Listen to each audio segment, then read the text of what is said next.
Hello everyone, welcome to another amazing video. If you enjoy the content, I ask that you subscribe to the channel and turn on the notification bell so you don't miss the upcoming parts and new videos. Now, without further ado, let's get into today's video. Are you ready? Let's go. His thoughts are before us. This is his dream. He has not invented anything. Everything is before his eyes as if it were yesterday. But what was yesterday? We are about to see. Our hero was a knight. He fought someone. He was having fun because he found pleasure in the battle. Mocking the enemy because he was very slow, but it was his negligence that ruined him. Negligence was always his problem. He just wanted to play because he was bored. His armor began to crumble after the blow, which was very frustrating because his armor was very valuable. So he immediately leaped towards the serpent, mocking and asking it to try to bite him. Anger was also his problem. He would get enraged very easily. That's why at that moment he continued to strike the serpent with his fists. It was not in his character. He just liked the feeling when his strength increased. That's what he liked. He grabbed his sword, saying that what he liked the most was fencing, and began to strike the serpent. But he pointed out that to be more precise, he liked fencing with magic. Meanwhile, he ended up feeling something on his foot and began to fall. As he fell, he wondered how this was possible. It seemed like he was fainting and tried to say he had a secret. But before he finished speaking, everything went dark. As soon as he opened his eyes, he saw a woman in front of him. Where did she come from? He asked. He saw that she was a beautiful woman, and began to wonder if he really had an admirer following him all along. But he was too exhausted for that because of his previous fight. The woman approached him and kissed him on his forehead. He liked it, for she had a scent of flowers. As soon as he looked at her better, he saw that she had incredible beauty. He wonders if she had been there all the time admiring him. He could not help himself, so they approached. He wanted to kiss her, but at that moment he realized that he was just a baby. Then he started to cry. His mother thought he wanted to eat something, but in fact, he was crying because he had reincarnated again. Unlike other people, he is reborn with each death and thus to infinity. But still it was worth eating after all. Why be sad? Why bother? It was his 101st birth. Before Arel's eyes, his past life began to fly by. His wife as a student, his life as a knight, even as a samurai, if his memory served correctly. But his first life was in Korea. That very life was during the Joseon era, a whirlwind of endless interviews and job searches, the same tedious life that no one could have dreamed of, with an equally tedious end, when it was abruptly cut short by being hit by a car. He was reborn for the first time. Upon waking, he found himself in the body of a baby in a completely unknown family. Everything was strange. It was from that moment that he began to be reborn repeatedly, astonishingly, in different worlds and eras. But Arel could boast, for he lived all kinds of lives and in all sorts of ways. Thanks to this, he was simply accustomed to this situation and went with the flow. The rebirth that many dream of became commonplace for him. However, while drinking his milk, he wondered where he had arrived this time. After all, judging by the environment he was in, it seemed to be somewhere in the Middle Ages. It was unlikely that he was back on Earth, nor was it even logical for a rebirth. This meant that he had simply been reborn in another world, but he was not complaining, for he liked the other worlds, as they were usually much more comfortable. He was even lucky, as it seemed he had been born into wealth. There were even many companions. What this means is that he came from a noble family, and his mother loved him very much. Arel did not understand their language at first, but after a while, he got used to it. Of course, it was a new world and a new language for him. It often happens that one does not understand much at the beginning when in a new world. But the warm hands, the kind look of total love, that speaks for itself because his mother really loves him.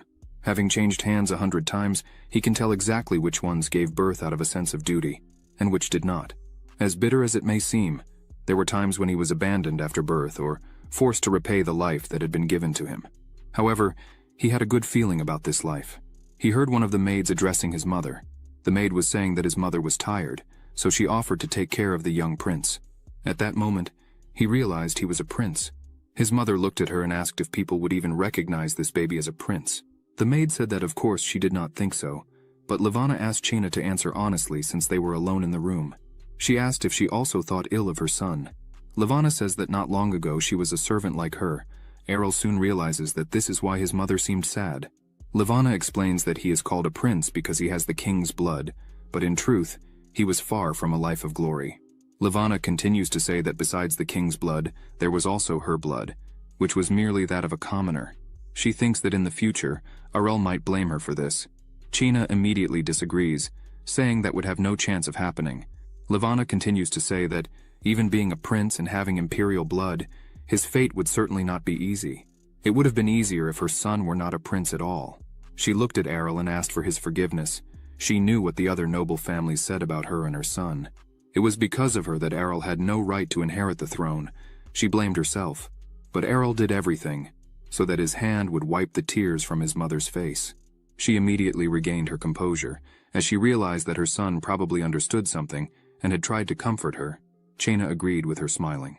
Arel then tried to show with his whole appearance that she did not need to be sad because he was fine. Arel did not care if he would inherit the throne, let alone if he would have followers, as the life of a prince was already lucky for him. He would simply ignore all kinds of sticky nobles who would bother him in the future. And the imperial family will not be able to control him because the life of a prince promises to be busy. His 101st life in his new world is a dream.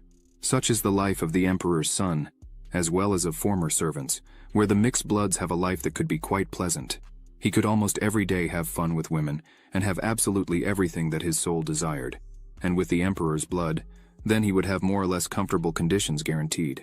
He dreamed of eternal travels, hunts, but all the while he was lying in his bed, making sounds and cheering up his mother. His mother thinks Arel seemed happy, carefree, but still she was a little sad. If only she had the power to protect him from all this, it would be much better. Arel heard these words of power and thought. He understood the reason for this concern, for not having the right to the throne was a weakness. No one needs you if you are weak. No one will stand up for you. No one will even look for a way to get rid of you. However, he believed that it was not worth worrying about, for the son of his new mother had already lived many lives as a warrior. 3 months later, while Arel slept, his mother admired him, enchanted by his beauty. She noticed that he had hair color just like hers, and thought that if only he had the father's hair color it would be easier. However, one of the maids comes up to her and says that the lady's carriage had already arrived. Levana replied that she was already on her way. She kissed her son and told him not to miss her, as she would be back soon. As soon as everyone left, Arel simply wakes up and thinks that his act of pretending to sleep was quite convincing. Arel made a noise, but then became quiet.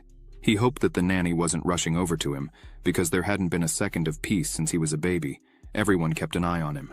But while he was alone, he decided to take the opportunity to do something. His future depended on it since he is a prince only in name. He even hoped that the emperor's blood contained some kind of ancestral power. After all, if that were the case, he would have to learn to use it. He decided to concentrate and gather all his power. He understood that the world is ruled only by the strongest. Only when you are strong, no one dares to oppose you. At least Arel had the opportunity to use the experience of the previous 100 lives, because even in the body of a baby, he could accumulate strength. This meant only that the power was available. He remembered his 30th life. It meant that he could use the techniques of chance Qigong. This method allows him to train both his innate QI and his original QI at the same time. He should also try practicing skills from his other lives simultaneously, even in the body of a child. No one would even think that a child of this age could train. So once Arel perfects this technique, by the age of 10, he would have the internal Qi equivalent to 60 years, and when he turns 20, he would have the Qi equivalent to 180 years. Arel continues focused on the energy, which would be the only way to train, but it's just in the initial stages. After he gets through this, he would even be able to train while the nanny holds him in her arms. Then, he decided to accelerate the flow throughout his entire body to gather all the energy together. He could already feel the Qi all over his body, but his head was really throbbing, so he decided to release all the energy. With this, he ended up screaming. His nanny came running to check if he was all right, but he was already pretending to sleep when she arrived. She sees everything is fine and is confused because she heard something. Chena wonders if it's time to change diapers. Arel just wanted her to step back and not touch him. After all, even a small touch would make all the stored energy disappear. Arel prayed that this would not happen. It was at this moment that his prayers were answered. The nanny saw that everything was in order and stepped back, thinking he was probably having nightmares. As soon as she left, Arel felt like a power plant. He thought he held the amplification just for a moment, but his body was burning. Arel thinks that fever is deadly for babies. He hoped he could endure everything being just a baby, but the thought that it was better to die than to live at someone's disposal kept him persevering. He started to accumulate as much energy as he could, continued his work, as it was also to be able to lead a prosperous life. At this point, even the maid heard everything. She ran to his room thinking something had happened. But Errol was sweating profusely. Chaina was confused, since a few minutes ago he was sleeping very well. Then Chaina decided to prepare a bath with herbs and then bathe him. On the other hand, when Errol saw that Chaina had gone to prepare the bath, he abruptly stood up and his eyes shone with happiness because everything was working. He had achieved the hyper-evolution prefrontal lobe. The maid came running back to pick him up, asking how he was. Chaina saw that Errol was happy, and she felt relieved. Errol thinks his nanny has no affinity with mana. Now with his new technique to detect and absorb mana from the atmosphere, in other words, now Errol could easily accumulate it in his body, and didn't need to do anything for it, as he grew stronger even when just eating or sleeping. He couldn't contain a smile on his face, and everything exploded in happiness after all. He could already accumulate so much energy in 3 years that would be comparable to most adults in power. And when he turned 10, it was hard even to imagine. He was sure that at most 10 people in this world could defeat him. At that moment, the maid noticed something strange. A sound coming from above, however, distracted again. Realized that Errol had this wonderful smile on his face. Errol thought he would become stronger and stronger, so that soon he could live like a king. He couldn't wait for that day to come as soon as possible. It had been exactly 5 months since he was born. Thanks to the mana absorption technique, his physical capabilities would increase significantly, and his inner energy would already be bubbling faster than all his peers. After all, everyone should know that mana is automatically collected. Even though now he was crawling on the ground, he still did not stop trying. Because soon, surely his power would exceed the available and even floating would be possible. However, at that point, for some reason, he started to rise from the mat. But it was just his mother who picked him up in her arms. She brought him a toy that he certainly did not expect to see. She gave him a rattle, however. He showed no reaction at all. But realizing his mother's disappointment, he immediately started to play with it. Even though he appeared to be having fun, inside he felt a shame about what he was doing. The maid and his mother laughed, because their baby seemed so happy. Levana, all happy, says she will play a lot with Errol. Chaina says his reactions are great. His mother praised him, saying he was beautiful, and asking who he took after. Errol liked that. He loved being praised and thinks he took after her. However, he thinks that being loved is a luxury, one that he will enjoy and cherish this time. The expression on Errol's face immediately changed. His mother could not understand what he wanted. However, Errol wanted just one thing. He wanted to eat. Tears began to flow from his eyes. He tried to show this with his entire appearance. Immediately, the nanny guessed that Errol was hungry. Errol was happy and said that his nanny was the best. Then, at that moment, they gave him milk while our hero was busy drinking milk. The conversation was about the financial situation. Despite the prince needing to be well fed, the funds had been dwindling since yesterday. There was nothing that the lady could do about it, because the budget for the maintenance of the mansion had been severely cut this year. Even raising a child was difficult. Errol remembered hearing such conversations from the maids not too long ago. He had heard that they would have to make significant savings on Lady Levana's meals. They had no other choice. Errol couldn't believe it, because he thought that this kind of conversation definitely wasn't serious. But Lady Levana maintained a positive line. She said that even though they had to be thankful, as they were not starving.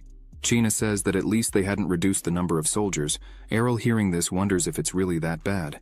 Because his mother is really a simple concubine, she didn't even have power or status, even taking into account the fact that she had given birth to a prince. He wasn't even a prince. Something needed to be done.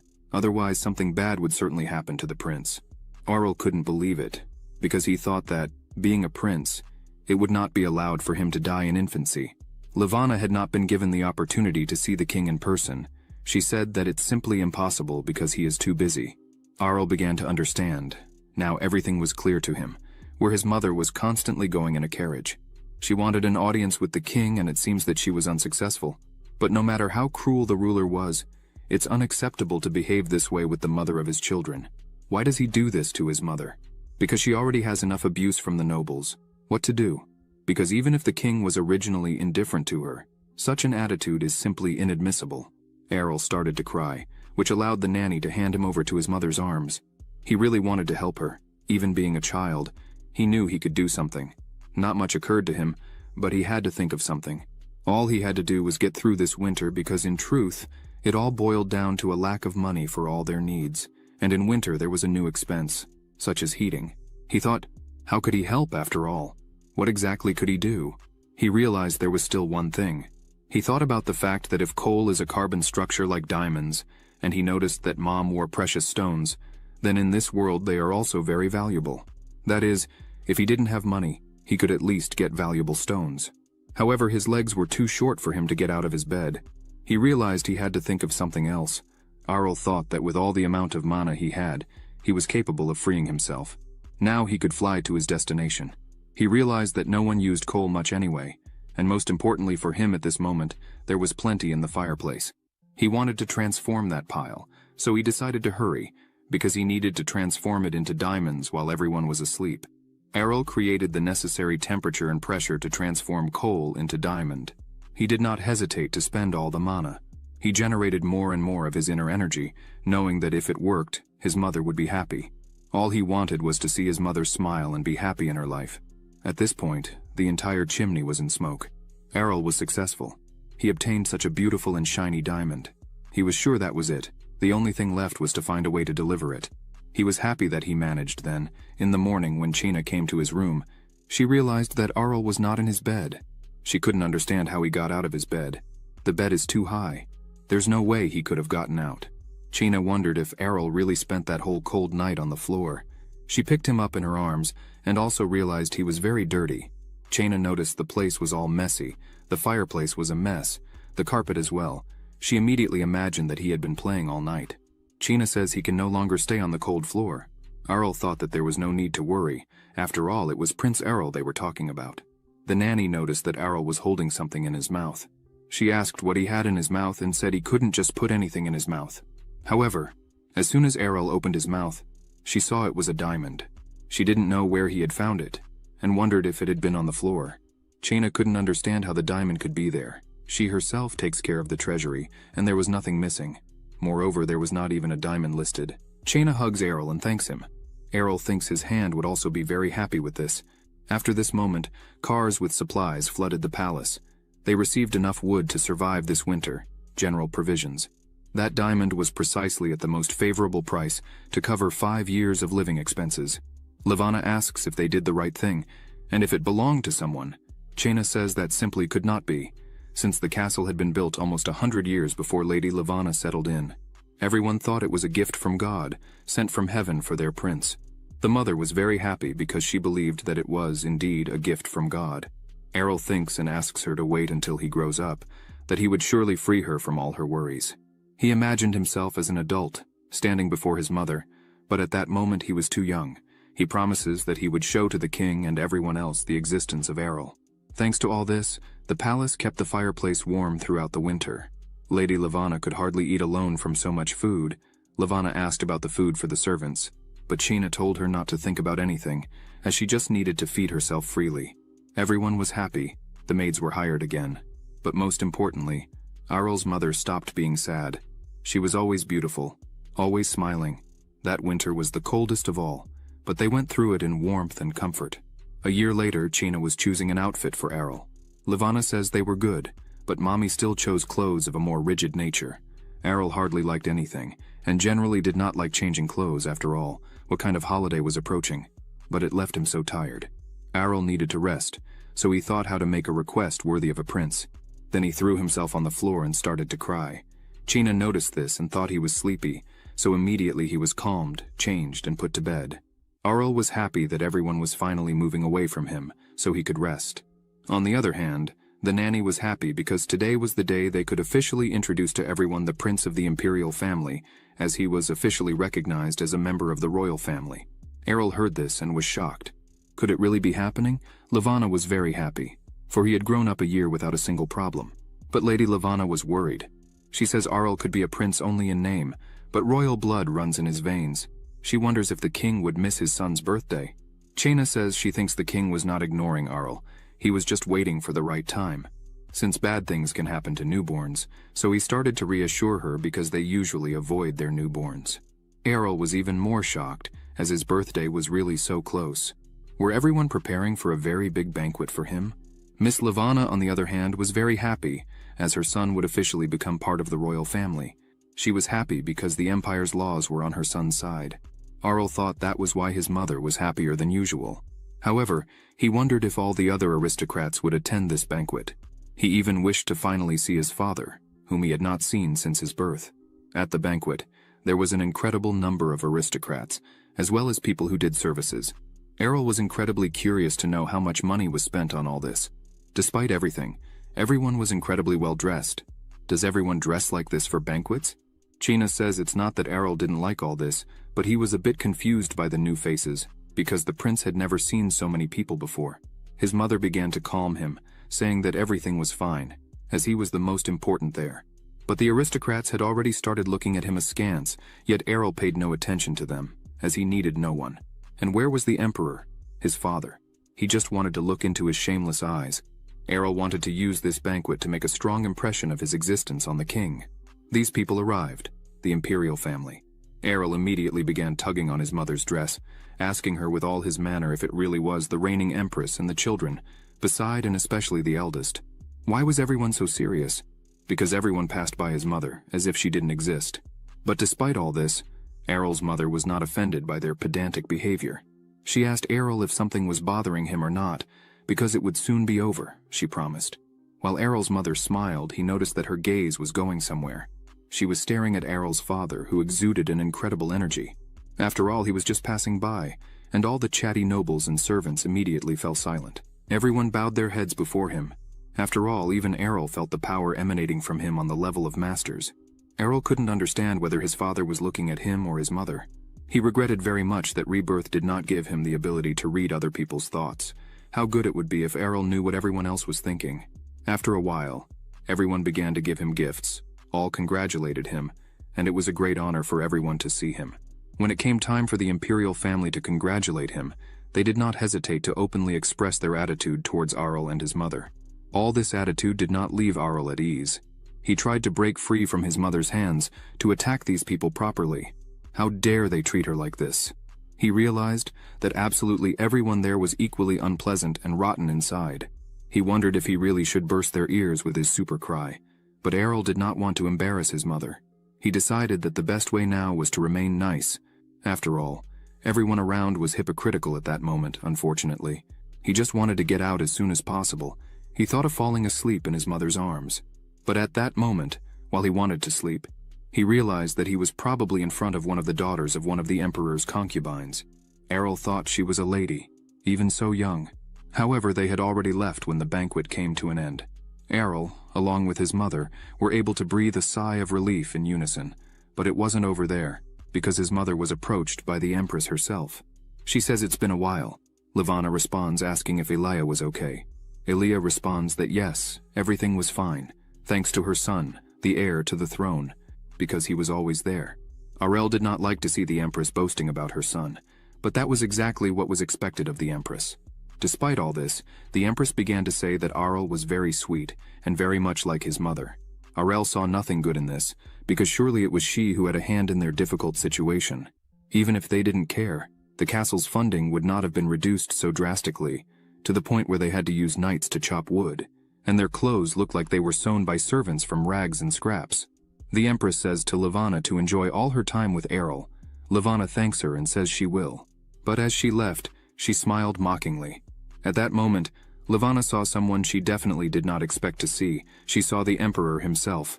He said it had been a long time and asked if something was wrong, and if she was accustomed to the castle, but one could say that Arel's mother lied, saying that thanks to his majesty everything was going well. Arel was indignant, and thought everything was out of the ordinary. Arel only wished for one thing, that the emperor would give them money.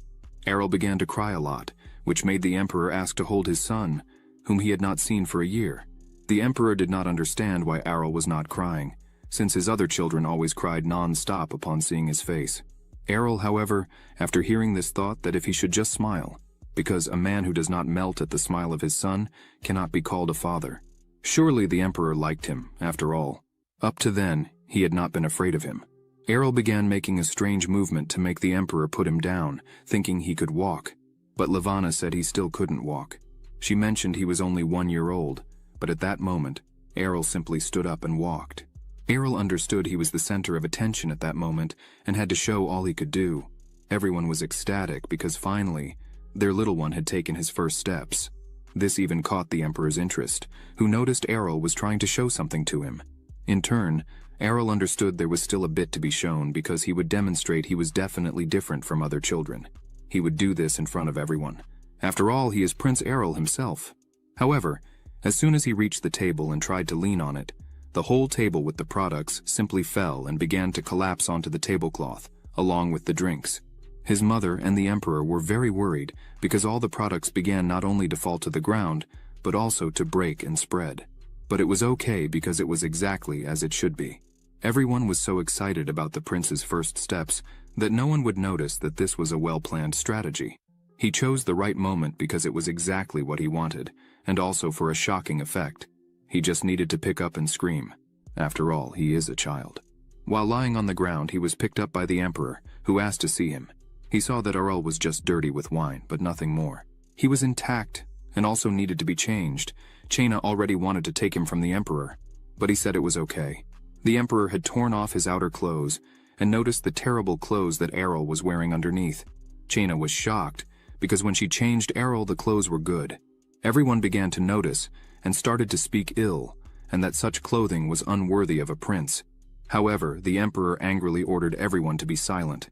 The emperor questions what kind of life Errol was leading, to live in such poor conditions. Errol celebrates because this was his plan. In fact, that morning while the nanny was preparing Errol's clothes, he concentrated all his energy and began to stretch the fabric as hard as he could. Then he had to give it a sloppy appearance, which certainly was not difficult. The fabric was so fragile that he could tear it with his hands. He made shreds in the clothes just by rubbing a little. Behind the fancy clothes lay an uncomfortable truth. He was able to reveal what was hidden. Then the emperor asked Errol's mother if she would not explain how this could have happened, if it was so hard to maintain status. Errol's mother was very worried. Then the emperor did not question her, there was no point. He turned to his trusted man, Yennefer, and asked how much money was allocated for the maintenance of the concubines' castles, and what was his order. Yennefer said that he had given an excellent order to distribute the budget equally, and everything was done according to the order. The emperor could not understand the meaning of the word, equally.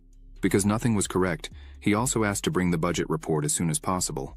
Errol looked at this and understood that, although his party had turned into an interrogation, it would be a good chance to know what kind of person his father was.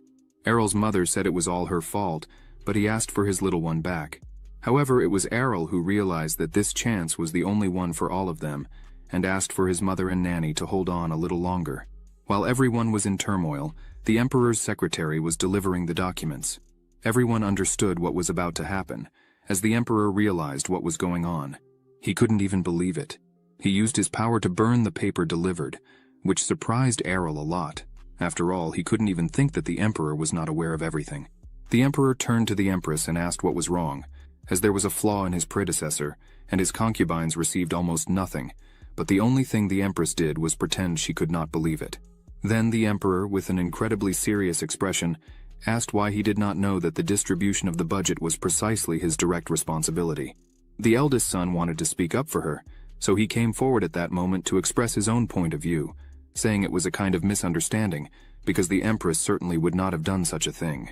However, the emperor became even more upset.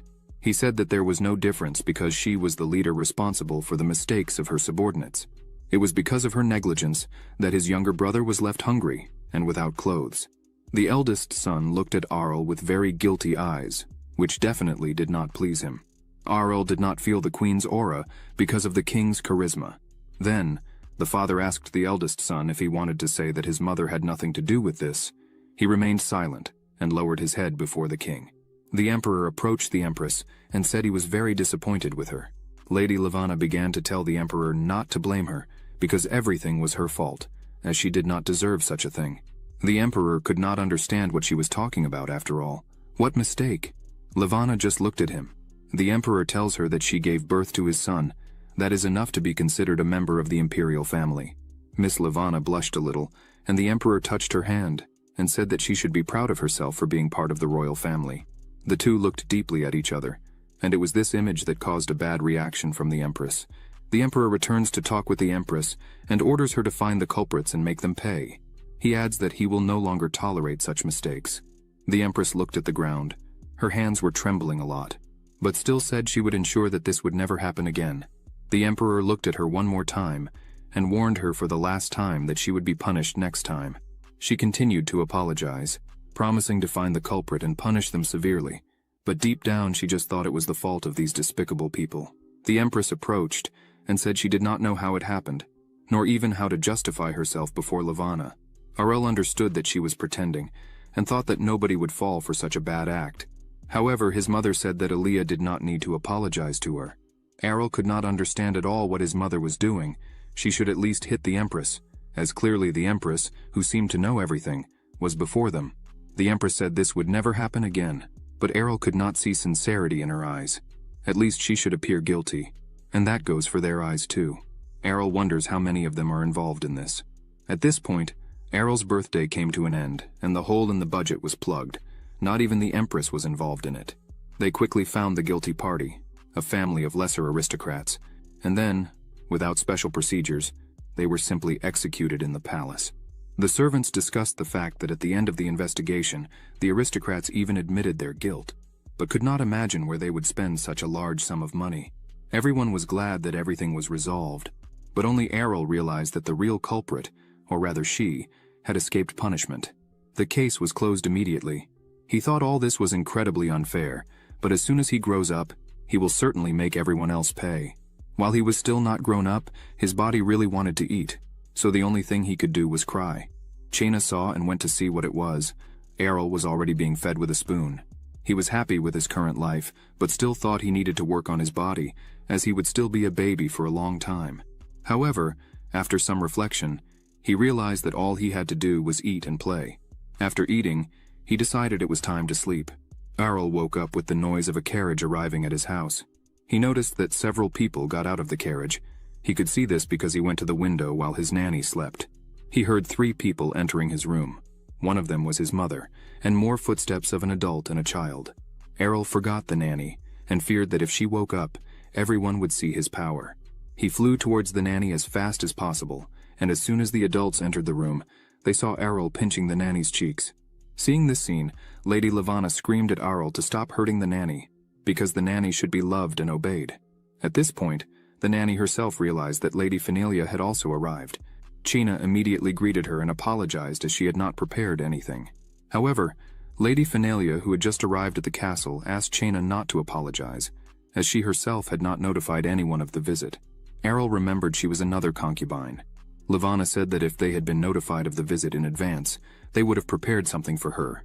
But Mrs. Phenelia said she wanted to speak with Levana privately. Levana couldn't understand why she had come to see her after all. She thought the conversation would be serious. But while Levana waited for something serious, Phenelia apologized to her.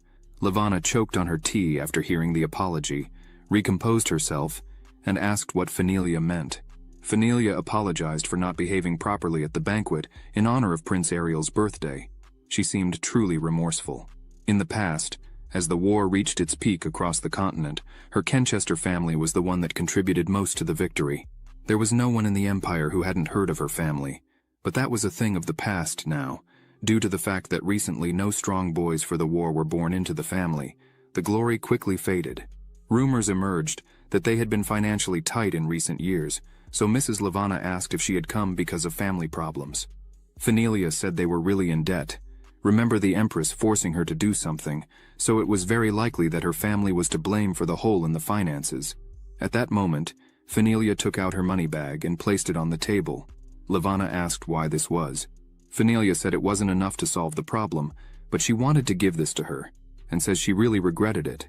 She wanted Levana to know that she was not asking for forgiveness. Phenelia asked that Levana direct her hatred only towards her. At that moment, the door of the room opened and, unnoticed from a certain distance, was Phenelia's daughter standing there. Then Mrs. Levana understood that Phenelia just wanted to protect her child from conflict with other members of the imperial family. So, Mrs. Levana said it was okay, that she didn't need all this, because she believed that the person in front of her certainly wasn't guilty of anything. Phenelia asked them not to feel sorry for her, but Mrs. Levana said she didn't. Levana said directly that at that moment they didn't need to antagonize each other. She understands everything, and bears no grudge against her family. She extended the money bag back and said it was a proof of intimacy between them. Levana asked Phenelia to think of it as a gift. After all, She understands exactly why they had problems in their palaces. She is not sure, but it is very likely that it was because Levana was a servant of the Empress. Arl was shocked to hear this information. Now it was clear to him why his mother was so poorly seen. He began to roll around the room thinking that his mother had a very difficult life, and the nanny didn't even understand what she had to do to calm Arl. At that moment, Chena asked if he was okay. Arl noticed that she was worried, so he made a happy face and knew what to do to not upset her. The nanny realized that the young prince is just in a volatile mood, so the nanny left to do some exercise with Princess Kenia. Noticing that everyone was busy with something else, Arl decided to use his energy once more to listen to the conversation between his mother and Fenilia. The conversation was already about what Levana had said, that she couldn't hide from the oppression of the Empress. But Levana had Arl, and that was why she had decided that, as long as Arl did not grow up, she would protect him and would no longer allow the Empress to harm her family. At this moment, she was more serious than ever. She offered to be friends with Mrs. Fenilia. Fenilia realized that they were elevating to something more than a conspiracy, a union of the powers of the concubines. Fenilia thought that, even if someone suddenly finds themselves cornered, at least there will be a helping hand. That is what this union is for. Errol was confused because he couldn't even imagine that his mother knew about everything. She even knew about the conflict between the Empress and the concubines. However, what will she do next? Errol thought he should prepare for all this in advance. As he was thinking about it, the same girl approached him. He couldn't understand where she had come from. He thought she wouldn't be able to enter the cradle, but all she did was climb into his bed and start pinching his cheeks. She really liked that. Errol thought he was not a toy for her to be pinching, so Errol was hoping someone would save him. Chena came running first and thought our Arel was really cute. Arel realized that all was lost, and the nanny kept saying that the princess could come to visit Arel more often. The princess, of course, said yes, she would love to visit him. Arel could not find help anywhere. And time passed, and now Arel was 30 months old. Soon it will be his 3rd birthday. Life seemed incredibly fleeting to him. In principle, he was angry for not being able to speak correctly as always. After all, even if they think so, he still has to live to adulthood to learn finally. He remembered his 45th life, where he managed to seduce a girl in less than 10 minutes. A man has to be eloquent in speech. But at that exact moment, the princess entered his room. She ran to meet him, but Errol decided to hide. However, even if he tried, the princess quickly found him. He was upset and depressed, but the princess just wanted to play hide and seek with him. Errol wanted to refuse, but the princess had already fled, dragging him. She ran to a bigger place. They went out, and he understood that after the visit from that same Lady Fenilia, the princess had been coming to him often. Errol thinks she might be coming over because of what the nanny said, but even so, he saw nothing wrong with it, as it was the only way Levana and Fenilia could form a strong friendship. All the time, Kania said that Arl is very lucky to have a good sister. Kania says even though Arl is still small, she will play and take care of him, but when he grows up, he will have to take care of her. She asked for a promise that he would come as soon as possible. Errol agreed and thanked her, but he couldn't understand why she was so obsessed with him. But as soon as he thought about it, Kanya confessed that she simply adores him, because compared to Leonil or even Meryl, it's much more fun to play with Errol, because he is the best option. Kanaya smiled and said they got along well. Errol laughed embarrassedly, as he thought that once he grew up, she would regret those words. The princess already picked him up in her arms and said it was playtime. She would even carry him to the spot. However, the girl didn't understand that Errol was about to suffocate. Errol asked for help. One of the maids of Kania's entourage told the princess that the prince could get hurt when carried like that. This made her ask Princess Kania to hand over Errol, because even the princess should not carry heavy things. She was still a child. But Errol thanked fate because he was saved. Princess Kania was not happy. She shouted that she wanted to play. The maid said she could draw or play some instrument. She said she was tired of all that. It was simply boring. The maid asked what she would like to do. Princess Kania looked around and picked up a stick, saying she wanted to learn to wield a sword because she had seen her brother Kyle doing it. Errol, noticing that she was practicing with a piece of stick, realized that the center of gravity was not displaced, and her body balance was good. Even considering the fact she was holding the most common type of wood in her hands, she had potential. Errol himself loved fencing very much. He even missed that sensation. The princess wanted to learn fencing to be strong and defeat knights. However, the maid said she could not learn. This really upset her. She asked why, since her brothers Kyle and Leonil were allowed. Then why not her? But the maid just said that Princess Kania should not dirty her hands, and asked her not to argue with her. as it was custom. She said that above all, Princess Kania should be elegant and feminine, but the maid realized that her sword was missing. She noticed that her sword was already in Princess Kania's hands. The maid ran up to her, talking for her to give it back. But Princess Kania continued to run, saying that she would learn fencing and that's that. The maid ran after her, telling her to train with the sword sheath at least, since she wanted it so much. Errol stayed there, content. Apparently he was liking his little sister Kania more and more. Errol had already turned 5 years old when he was already learning to ride a horse, and with all his might, he was still riding a toy horse. After all, he was still a child. Chaina asked if Errol didn't want to ride a real horse, but the only response from the prince was that he only wanted to ride his because it was not dangerous at all. Chaina said that all boys should be interested in horses or swords, and it was time to do so. Chaina was very worried about Errol. She wanted him to become strong, but Errol smiled and told her to put those thoughts away, because the prince on a white horse was a relic of the past. The nanny regretted seeing Errol like this, but there was nothing she could do.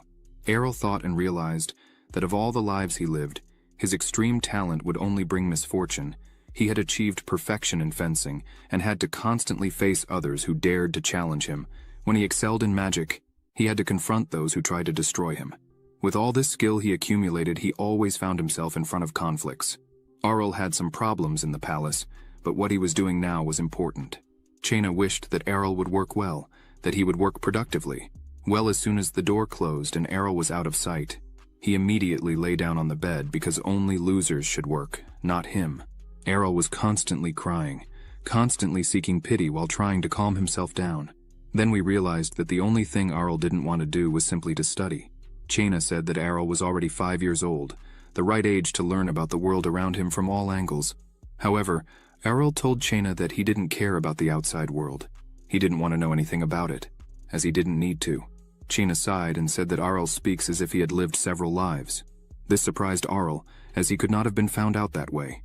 Errol said it was not like that, and immediately lay down on the arm of the chair. Errol thought he had worked hard enough. He was tired of it all, as he was fed up with learning repeatedly. But his nanny took him to the library and told him that, according to imperial law, 5 years is the age when one should begin to learn. Then she brought him some books. Errol looked at all those books and could not understand why there were so many of them. He wondered if he really had to read all of them. As soon as Errol took the books in his hands, he started to spin them. That was the only thing he liked to do with them, but Chaina tells Errol he needed to read, not spin them. Errol, picking up the books, began to build houses with them. Chaina said he had the opportunity many want and still cannot have, and he is still able to start learning. She said he needs to respect the books and stop spoiling them. Chaina told Errol to sit up straight, but the only thing Errol was thinking about was how to get out of his room. He figured out exactly how to do this. It was the skill he learned in his new life. He lay on the floor and began to cry because he didn't want to learn. However, as soon as his mother entered the room, the concert he had organized ended. He ended up having to sit down and start reading. Errol knew he should have started learning now, but ironically, the more he tried, the more he put the people around him in danger. The more talented a son of a concubine and the emperor he was, the sooner they would want to get rid of him. Although this may seem unfair to many, but destiny had already decided everything for everyone. So, Errol just thought he simply had no other choice but to take everything into his own hands, and thought that for the sake of everyone, he should live idly by. He began to drool. Then the nanny asked him not to get distracted, and he was trying, not just for himself, but for his mother. Errol asked, trying to make it clear, if he could learn after all because he thought he was lazy, but Chaina just said that if he continued to be lazy like this, he would upset his mother, which is exactly what he didn't want in his new life. So he realized that he would have to study hard. He would study everything except fencing, or he would definitely get stabbed in the ribs, and he also didn't want to learn magic. Errol was wondering what he would be when he grew up if he didn't do anything like that. However, despite all his hopes, a week later, it was said by his nanny that he came to teach magic to Errol. Errol screamed because he didn't want to be a wizard. Errol thinks that a wizard will definitely be able to sense his mana, which currently is at the level of the strongest magic existing. Errol wanted to hide his abilities in some way at least. However, the nanny didn't let him do anything. She already took him by the hand and said not to be afraid because everything will pass quickly and without pain. As soon as Errol entered the room, he immediately saw the teacher with an incredibly surprised expression. Our hero could see the mana all over the body of the mage standing in front of him, but he wonders what he looks like in the eyes of the mage. At the same moment, the teacher approached and started to touch our hero. The nanny said that our hero was special, but the teacher didn't think so. A bit strange maybe. However, the teacher does not feel the mana in our hero at all. The nanny said that this was impossible. The mage said he used his mana to read the prince's veins, but couldn't find a single drop of mana. Our hero laughed, saying it was useless, because on the way there he carefully restricted the circulation of his mana and then concentrated it at one point and released all the energy. Seeing the reaction of the mage, he immediately stopped and felt relief. He simply can't see the mana, if it's not there. However, all this had its disadvantages. The master said that, as our hero has no propensity to be a wizard, the professor can detect small amounts of mana even in commoners, but it is our hero who does not have any. Our hero is not sure if he's doing the right thing, because he ended up just disappointing his mother. He thought it was necessary since everyone should think he is a weak and incapable baby. He tried to apologize to his mother in his mind for being such an incompetent son. They also had a fencing teacher in the house, his new mentor, who said that if our hero trained hard, he would become as strong as him. His name was Lanfil Tagarin. Our hero understood him to be a young knight of about 25 years, no more than that. He is weak, very weak, said the protagonist. He saw the tenacity of a true warrior, for in his 100 years of life, he had been in an incredible number of battles. His body was hardened in battles with the most terrible creatures that the knight could not even dream of. So, the one standing before our hero doesn't come close to the real talent of the protagonist. At the same time, our hero asked Lanfil to start the training. He wanted him to teach him, but at that moment thought that he was not even his equal. His teacher told our hero to trust him, that if he worked hard, he would definitely become incredibly strong. The protagonist asked to start with the basics, as he didn't want to do something difficult. But our hero remembered that his friend, Princess Kania, uses a weight device to increase her physical abilities. But Lanfil said that for their family, this is normal. So, what was our hero supposed to do? Lanfil started with the basics, saying that the fundamental things for fencing are flexibility and balance. He prepared something simple and also asked not to worry. He put our hero on a stump and told him to stand, but our hero started to show that it was incredibly difficult and that he thought he was going to fall. He said the height was not great, so even if he fell, he wouldn't get hurt. With that, our hero failed at balance. At the same time, they began to practice flexibility. This also did not work for our hero, and only then did the knight decide that they should try wielding the sword, training accuracy, where again our hero showed a very poor result. Then, he asked his mentor if he was really so untalented, but the knight said not to worry, as this was just the first training. Only through practice would they be able to improve. But at this point, while our hero was talking with his mentor, he realized that he was being followed. He realized that the more mediocre his results were, the quicker they would spread, since as we know, rumors spread very quickly. So in a moment, everyone was saying that our hero had no more ability than a piece of ice, and that was what everyone was talking about.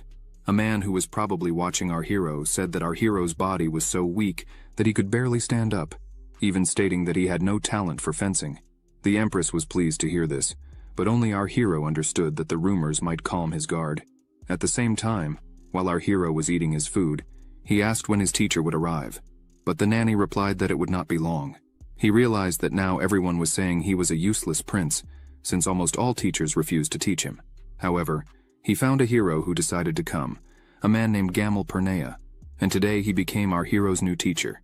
He will teach him foreign languages. Our hero looked at him and noticed only despair on his face. He was probably forced. At the same time, many books were thrown on the table for our hero, and he said that it was just the basics of grammar in one day.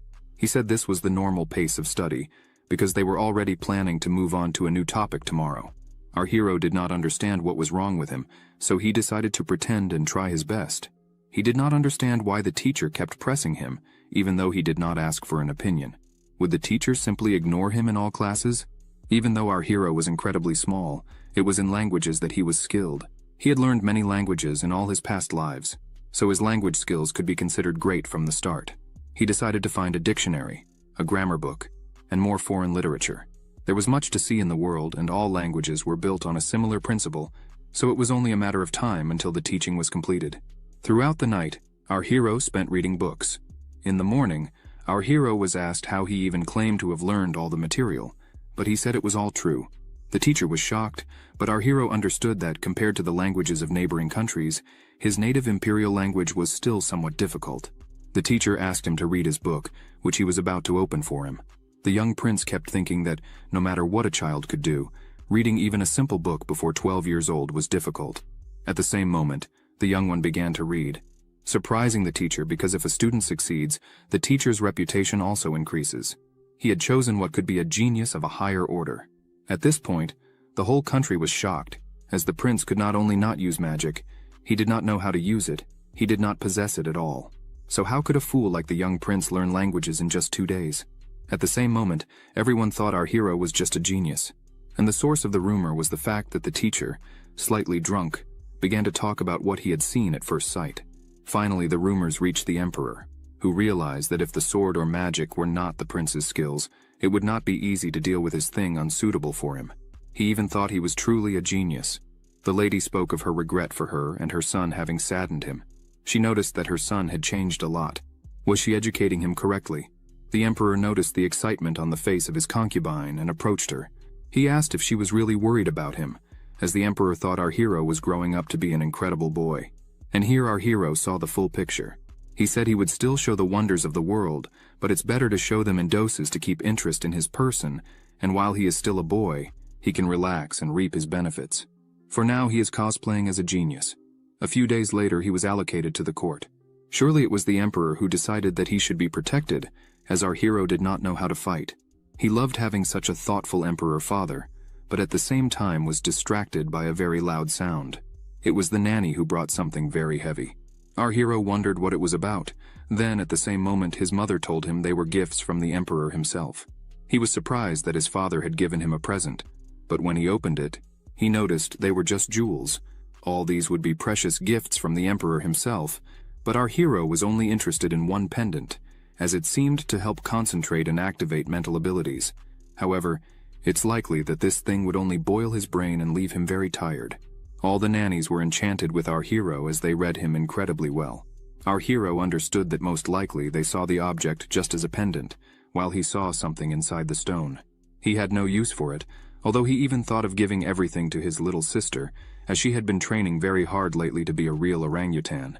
In the end, our hero turned to his mother and asked if he could give that thing to his little sister. And the lady did not mind, because if he gave away one thing, they would not lose anything. He was asked about what he liked about Princess Khania in the first place, so he could think of nothing better to say than that she was very strong. It was a happy day for all the inhabitants of the castle, as it was the day when the emperor generously gifted the prince. Our hero sat at the table, his nanny serving him desserts, sweets from the best chefs, but our hero tasted everything and realized that all the desserts lacked sugar.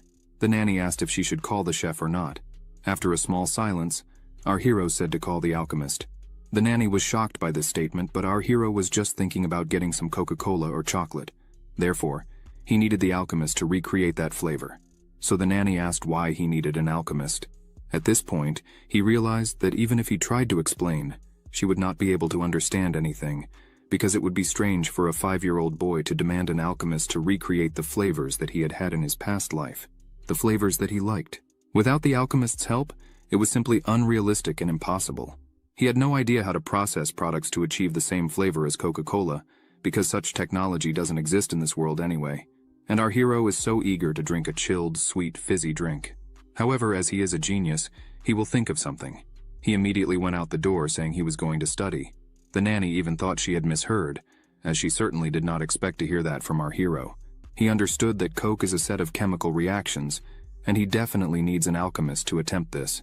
3 years later, when our hero was 8 years old, he was sitting in a meeting about how everyone was planning to build new bridges in the areas where traders were moving to. Our hero was asked what he thought about this. He thought it was simply great, and also asked who had designed that bridge in the first place. At one point, the man said it was he who had built it. He was pleased, thinking that our hero was praising him. But despite the joy on our hero's face, which was replaced by despair, he said that if he brought a mistake like that again, he would fire him. He said everything looked good, but still, in winter the snow would accumulate, and everything would immediately collapse. He said the construction was unreliable, because if it were overloaded in one place, it would be very unsafe for the citizens who would use the bridge. He said that despite the master having invested in decorations and beauty, he had not thought about safety, as well as the bridge's most important function. The young man asked him to redo the bridge. At this point, it was clear to us that because of his vast knowledge, our hero had a lot of work to do. After all, he was just advising ministers using knowledge from his other lives. Everything looked great after all, 8 years advising the very officials. But where would our hero go after all? Now was the time to showcase his skills. So, he immediately started on the next problem. At that moment, as our hero was leaving, he was noticed by a new maid. She called our hero the silver-haired sage. This nickname was very shocking for our hero, as he did not expect to be called that at all. He asked where that nickname came from, then asked her not to call him that from now on. The maid wanted to call him that one more time, but then thought better of it. It left him a bit embarrassed, but people still made up a stupid nickname for him, which turned out to be incredibly boring. Our hero's mother could not understand where he had gone, but the nanny replied that he had requested an audience with the emperor himself. He said he wanted to study alchemy. While our hero was sitting in the carriage, he realized that since the emperor responded so quickly, it meant that he had gained special favor. After all, he really works hard for the good of the empire. So even if he confessed, he would be right, for even with so many lives on his resume, he was nervous during the conversation with his father, of course, because he needed to be as eloquent as possible, ensuring everything he wanted sounded discreet. At this moment, he was already in his father's office. He was discussing how he could strengthen the empire, using all his strengths. He even had the opportunity to do so in the field of alchemy, since he is not skilled in fencing or in magical arts. All that remains for him is science. The emperor observed and understood that our hero, though not an expert, had a very sensible head on his shoulders. He said he would arrange alchemy teachers for his son, but only if this was really what he wanted. However, our hero had already requested everything he had only dreamed of. In fact, after the announcement that Prince Arel needed an alchemy teacher, candidates came forward. It was an opportunity to leave a mark in history. Then a test task was assigned to create a mirror that could reflect sunlight up to the horizon. Soon, the man who handled the task perfectly, a true connoisseur of alchemy, appeared. The name of this lucky man was Darman Langer. Our hero was also happy and thought he would have an older teacher. However, they sent such a young teacher who had a strange hair color. Our hero asked if it was a natural color, but Darman said that due to many experiments with chemical elements, he inhaled all sorts of things, and that's why they turned white. Our hero wondered how he survived if he was sniffing these elements all the time. He was sure that outwardly he appeared calm, but it was just a mask because alchemy is relentless. If he got hurt or died during research, there would be no one to blame. His teacher also told him that studying alchemy is actually a quite dangerous occupation, being a type of science whose study could come at a very high price. Our hero said he had already considered all the risks, and that alchemy is not the science of magic.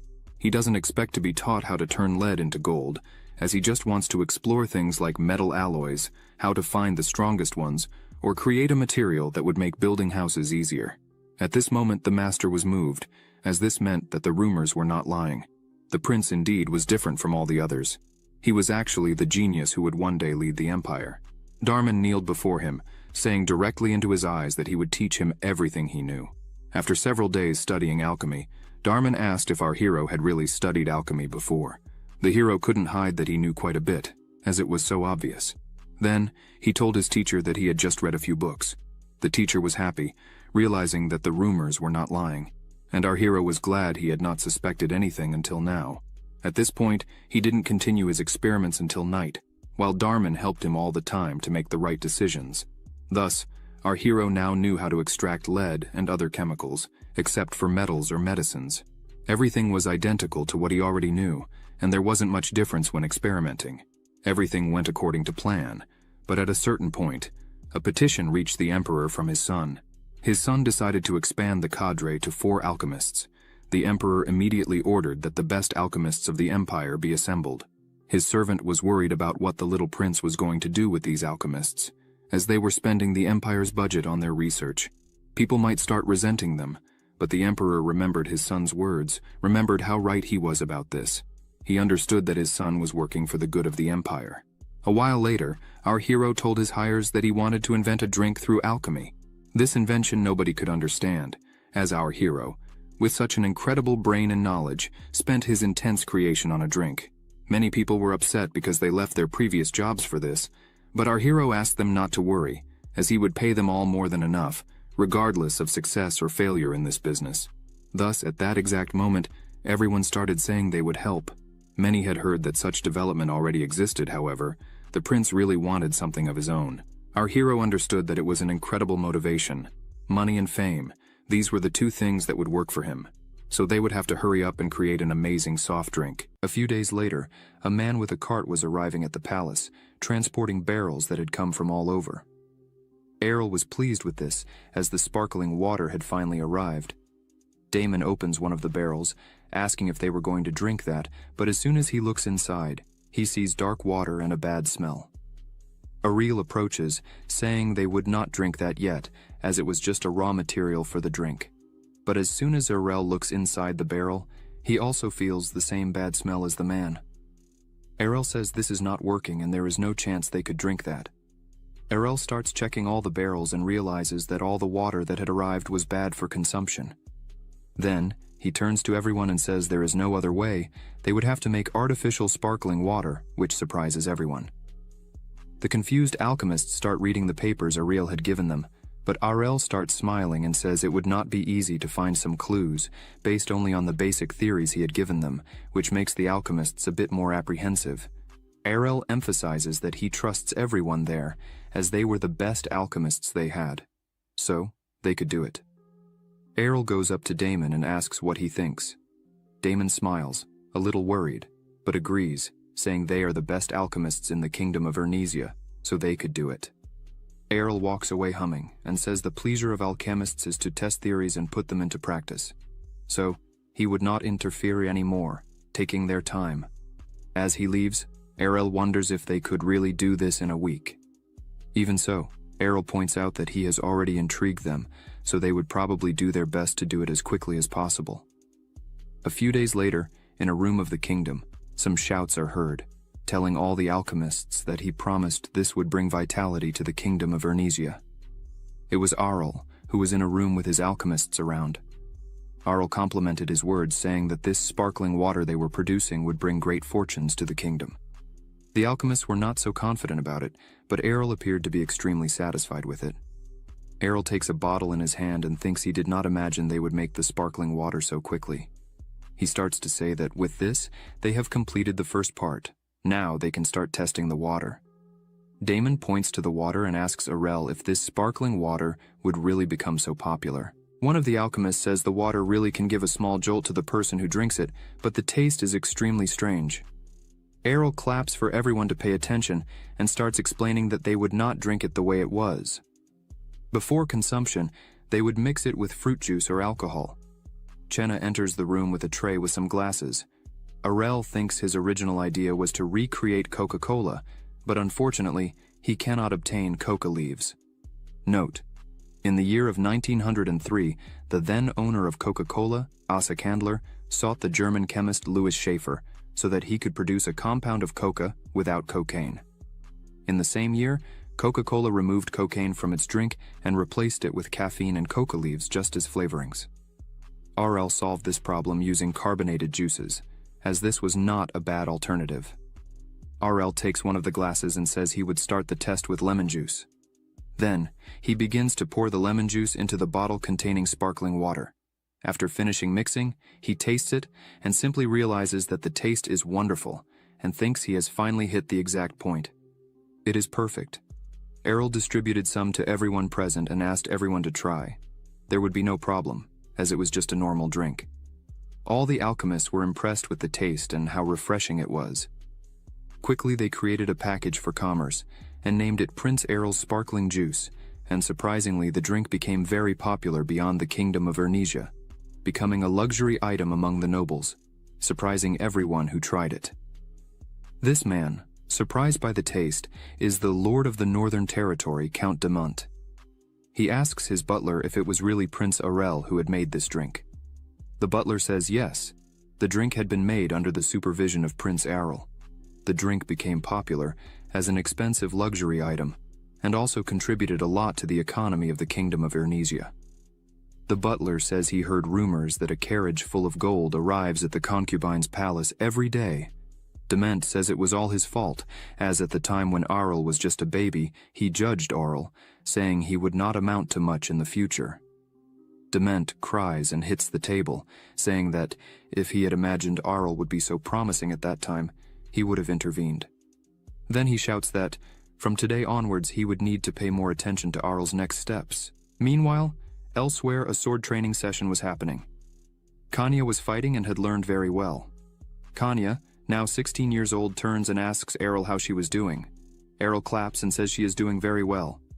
Errol, now 10 years old, and Kanya's guard come up and congratulate her, saying she is doing great. Arl smiles and says, "This was wonderful." The guard says Kanya's fencing was impeccable. Arl looks and thinks he agrees with that, but he thinks better and finds that Kanya is not perfect yet. However, she really had made significant progress. She probably would beat all the boys her age. Kanya starts jumping for joy, thanking both of them. Errol thinks that as much as she was a bit scary when she was younger, deep down she is really a sweet girl. The guard says that for now it was enough, so they should take a short break. They go to a table and sit down. Kanya says she has heard a lot about Errol these last few days. She says she heard that the development of sparkling drinks not only contributed to the situation of the royal palace, but also to the finances of the entire kingdom of Ernesia. Errol opens his arms and smiles, saying he did no more than his duty as a prince. Kanya smiles and looks at Arl, saying that, besides all this, everyone was commenting on how he is a perfect son. Everyone envied Miss Levana. As soon as Arl hears this, he stops responding and starts thinking that this was not just a simple story about his drink production, because his mother, Levana Ainrest, is from a noble family that had gone bankrupt. And, at that time, the only thing left to them was a small territory that they managed, and thus they survived as commoners. As soon as Errol learned the complete story of his mother's family, he entrusted the distribution of drinks to the Ainrest family, and the results were wonderful. The stores were filled with people, making huge lines to be able to buy. Not to mention that the demand for yogurt and MSG also exploded. And thanks to this, the finances of the Ainrest family became so wealthy that no other merchant in this kingdom could match them.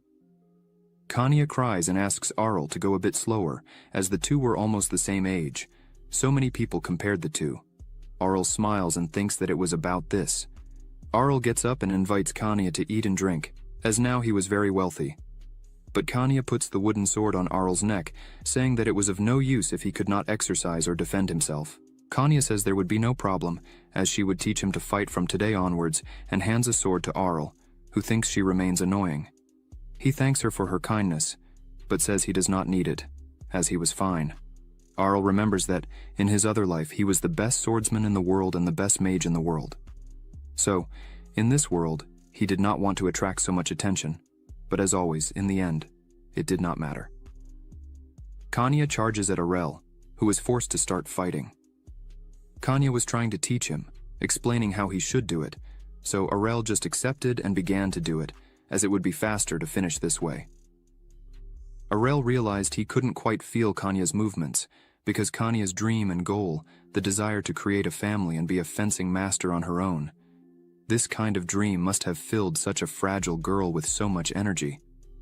Arl thinks he could help Kanya while they were fighting. He would secretly give some of his energy to her so she would become stronger and stronger.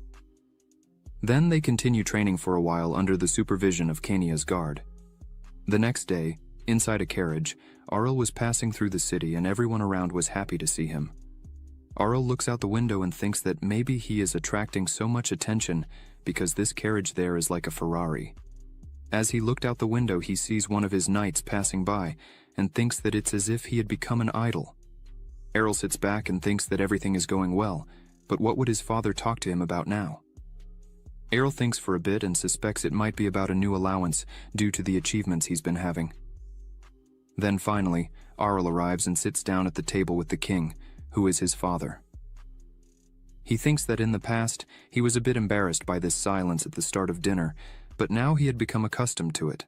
Arel thinks that since he was there, he would enjoy this wonderful food, as he had gotten used to it. Lately, he had been going there several times due to various reports. But as soon as he starts to eat, his father asks if he thinks about taking up an official position in the government. This makes Errol choke on his food, as he was not expecting this. Finally, this moment had come.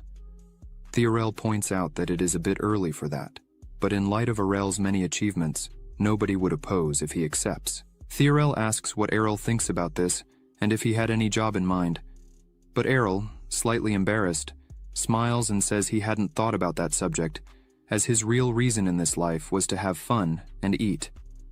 Then he picks up a cup of tea and thinks he should calm down after drinking a little. Arel responds to his father that he does not know where his father got that idea, but at the moment he still liked to learn science and alchemy, as there was still much to learn. The two stare at each other for a while. Arel begins to think that the first prince is not in the government, but wants Arel to go. This is a bit strange, not to mention that there has been no move from the queen and the first prince's side so far. This is because Arel has not yet crossed the line, always kept in his place, not causing problems to anyone. The last time, the ball was called off because of that prank from the weird prince, and that was a stroke of luck. Arel thinks that there is a big difference between being loved by your father, the king, and being trusted with an important governmental position. Arel notices that lately he has been getting into gossips and fighting with his brothers often. So, he thinks about the possibility of his father trying to separate them on purpose. Could that really be his father's goal? Nature is not the only place with the laws of the jungle. Being on the throne means being strong as an eagle. If weak, clearly will not survive, even with hundreds of past lives. Could this really be what Theorel wants for Arel? Then, Arel starts to smile and remembers all his strength, and thinks that all this does not matter, as he would not be easily defeated by anyone in this world. After dinner, Arel is riding a horse alone, thinking that this is the first time he goes this far from the palace. He continues riding, happy as can be, thinking that he is finally starting to feel the freedom. Arel remembers all the work he had in the last years. He thinks he never imagined he would be the type of person who works from home. He remembers one of his lives where he traveled all over the world and then all over the universe, looking for someone stronger than him, but he didn't find anyone, and this made him quite dejected. But finally, he was feeling alive again, running with his horse without worries. But suddenly Kanya appears by his side, telling him to go a bit slower.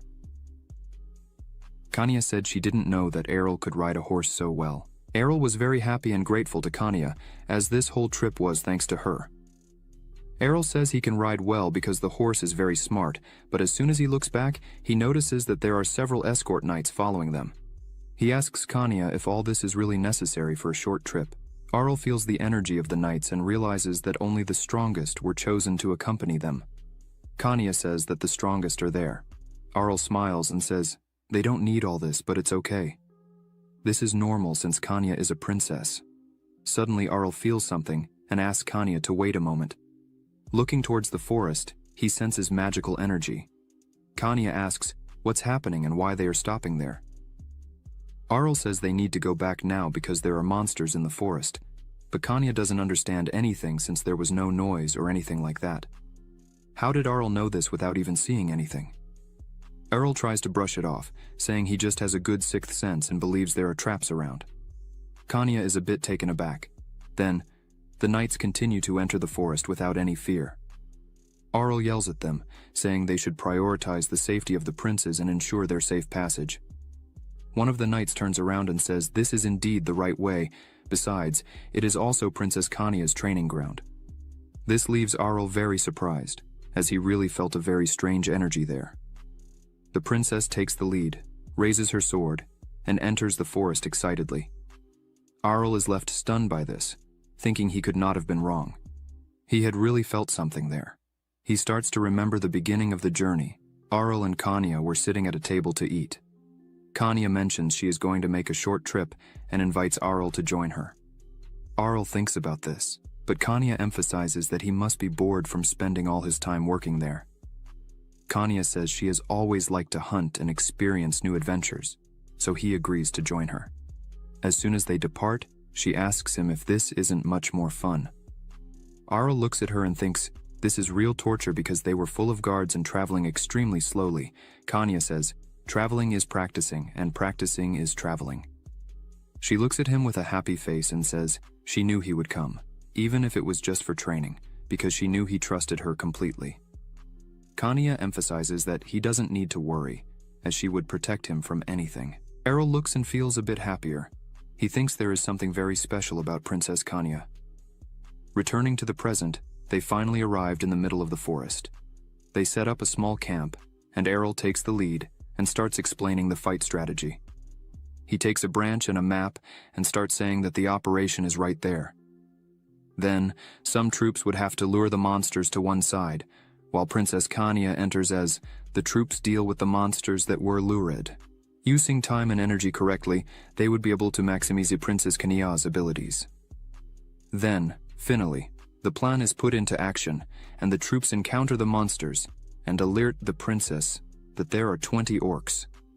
Kanya firmly grips her sword and goes into combat without fear, quickly attacking the orcs. Arl just watches this and thinks it was impossible for Kanya to fight an orc in her first real training, but she is showing she is truly strong. She uses her skills perfectly, and her composure is great. The courage and spirit radiating from her entire body was enough to overwhelm everyone. The knights celebrate the excellent fight of the princess. This training continued for a few days. During the night at the camp, Kanya and Arel were sitting near the bonfire.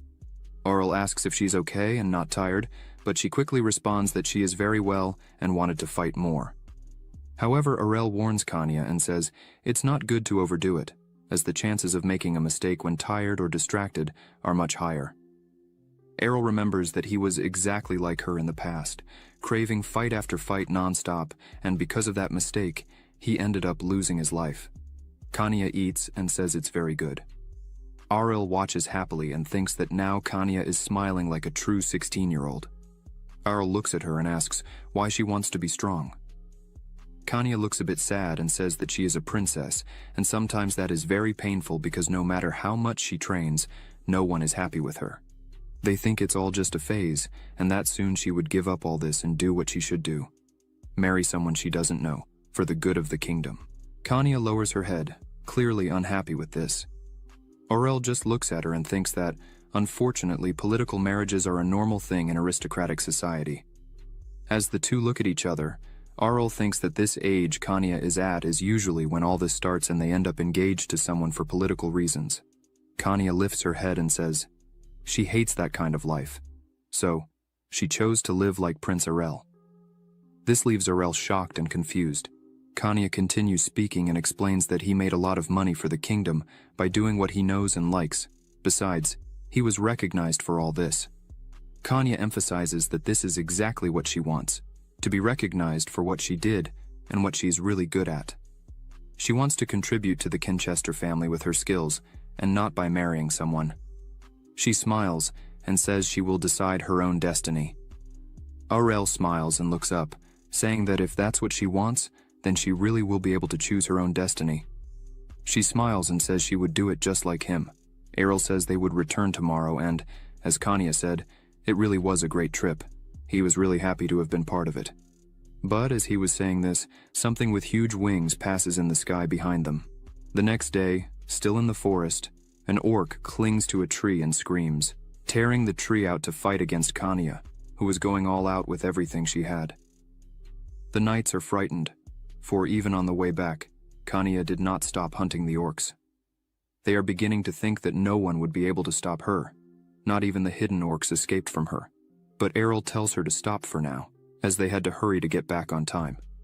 She complains but listens to him. Errol says that there were no more orcs nearby for her to fight, so there was nothing more to do. So, she decides to listen and agrees to continue the journey. As Kanya approaches her horse, she notices that it is a bit strange. Arel says it is not injured, but it seems very tired, so it would be a bit difficult to use it for riding at the moment. He invites Kanya to ride on his horse, so they can proceed together. A knightess comes closer and says she would take care of the horse back there with the mages. She asks them to take good care of it. She gets on Errol's horse but asks to be in control. Errol smiles and says no problem. After all, she was better than him at these things. They start to head back. Kanya leads the troop of knights, quickly moving ahead of them. But as they continued on their journey, Errol feels something strange. Kanya notices and asks what is happening to him. Errol looks up and thinks there is something there. He couldn't see, but he felt it perfectly. He was sure that there was something behind the cloud. The cloud begins to dissipate, and a wyvern emerges from behind the cloud. Arel takes the reins from Kania's hand and asks her to hold on tight to him. Arel yells to the other knights that a wyvern was coming. They should run back into the forest. The knights don't believe it, as they haven't seen anything. One starts to say there was no wyvern there. Another tries to calm Arel, saying there was a reason they chose that place as a training location. He says the Lord there often hunts the wyverns from there and had confirmed that there were none in that area. But, as he finishes speaking, the wyvern grabs him, pulling him off the horse and taking him into the sky, leaving all the other knights frightened by this. Suddenly, several wyverns started to appear all at once, causing everyone to panic. Arel begins to run with his horse while Kania holds on and says there were several of them. What should they do now? Arel looks apprehensively and thinks that this is not normal, as wyverns live alone, but this time they appeared in a group. The wyverns were attacking and destroying the knights, who had no chance of fighting against such a number of wyverns.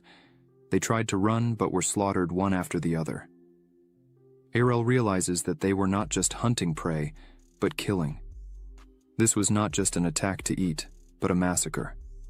One of the wyverns begins to release its acid breath. Arel continues to run, trying to keep Princess Kania safe.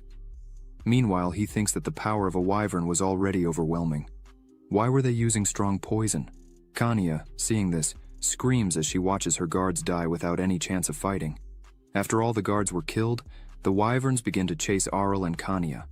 Arel asks her not to look back anymore and to hold on very tight. One of the wyverns attacks, using acid breath, but suddenly the mages appear and begin to try to protect Kania and Arel. The wyverns were beginning to surround everyone there. Arel, seeing this, thinks they couldn't keep running like this. Arel thinks that the wyverns are resistant to magic below the 4th class. Throughout the fight, the mages inevitably became disadvantaged. One of the wyverns is approaching the two quickly. Arel sees there is no more to do, then thinks what he can do. Then with just one finger, he transforms his mana energy into a ball, this is called Danji Gong, and hits one of the wyverns, knocking it down quickly. Arel thinks one is down. Quickly, he does the same with all the others, defeating them quickly. Arel tries to disguise his strength and says the mage had done a good job. However, right in front of them, another wyvern appears out of nowhere, leaving both him and the princess frightened. The princess screams for help and calls for her mother. However, the wyvern is quickly cut in half by Kania's personal guard, who yells for them to run from there as fast as possible, telling them to run to the forest. Arel, seeing this, thinks he already imagined that Kania's personal guard had extraordinary abilities. Arel thinks that, with her there, they would probably have a good time. So, he starts to run again with the princess. Unexpectedly, someone with a cold voice says that he really held up very well. Arel quickly looks around, searching for where that voice came from, and finally sees someone in front of him. He wonders who this person is. This man looks at Arel and says, "Fufu?" Then strong energy begins around him. Arel feels that this is not just any ordinary person, especially because of the staff he was holding, as Arel could not exactly understand what it was. Then he yells and asks the man who he really is.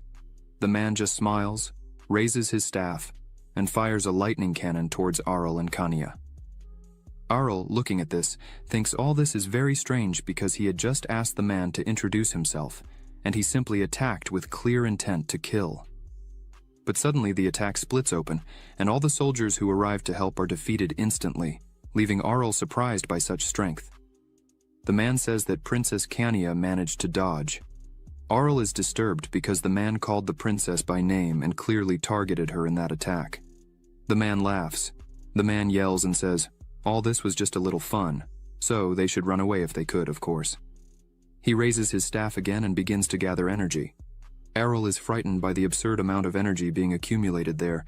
Dark energy begins to envelop the place. Kania notices something and yells for Arel to quickly look at the soldiers who were lying down. As soon as he looks, the soldiers were standing up. The dead came back to life, including the wyverns. Arel looks at all this. The man yells, ordering all the undead to kill the princess and teach a lesson to Arel of the royal family, the power of the Dark Church. The undead start moving towards them. Suddenly the man notices something. Aurel was angry and thinks it was audacious to try to kill the princess like this. Errol fires at the man and hits him, making him scream in pain. Seconds later, another shot hits the man, causing him to die. Kanya doesn't quite understand what happened and asks Aurel what that was. Aurel, again trying to hide his power, says he might have died from the side effect of forcibly using a magical quantity he couldn't bear, but the undead were still there. Kanya's personal guard tells them to run quickly to the forest. Kanya asks why the undead are still attacking if the mage was already dead. Aurel says that probably the spell would last for a while longer. Aurel says they should get out of there. He yells that he would leave the rest to them. Finally, they manage to escape and reach the forest. Kanya asks Aurel if the soldiers would be okay. He replies that the mage was already dead, so the undead wouldn't last long. Probably, the soldiers were already coming to look for them, so there was no reason for Kanya to worry. Aurel tries to make fire using a stick and wood. Kanya says she thought Aurel just worked. Where had he learned to light a fire this way? He smiles and says he learned from a book. It's the principle of frictional heat, rubbing two flammable objects together. Kanya watches everything Aurel was doing closely, which makes him nervous because he could simply use his mana and quickly light the fire, but she was watching him, so he can't do that in front of her. Aurel's hands were already starting to hurt, but finally the fire ignites, leaving the princess impressed. Around the fire, Kanya sits down and, with a sad expression, says that all this was her fault. If she hadn't invented coming to the training, none of this would have happened. Aurel tries to console her and says it was no different from an accident. It's not her fault. Kanya asks Aurel if he wasn't scared while they were there. He stops for a bit and thinks he has been acting very maturely in recent months. Then he begins to pretend that he was indeed scared, saying he was just behaving correctly because he is a prince. So they had to endure. But the wyverns were scary.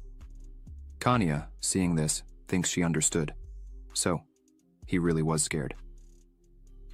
Kanya places her hand over Aurel's and thanks him, saying it would have been a terrible day if he had not been by her side. Aurel starts looking at Kanya and thinks he hadn't noticed before, but she must have been very scared. Kanya, even trembling and in shock, was thanking Aurel.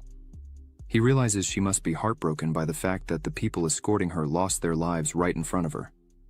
The members of the royal family are always at risk of being killed. But as it was the first time Kanya experienced that feeling, it's hard for her to just accept it. Kanya sits very close to Aurel and hugs him.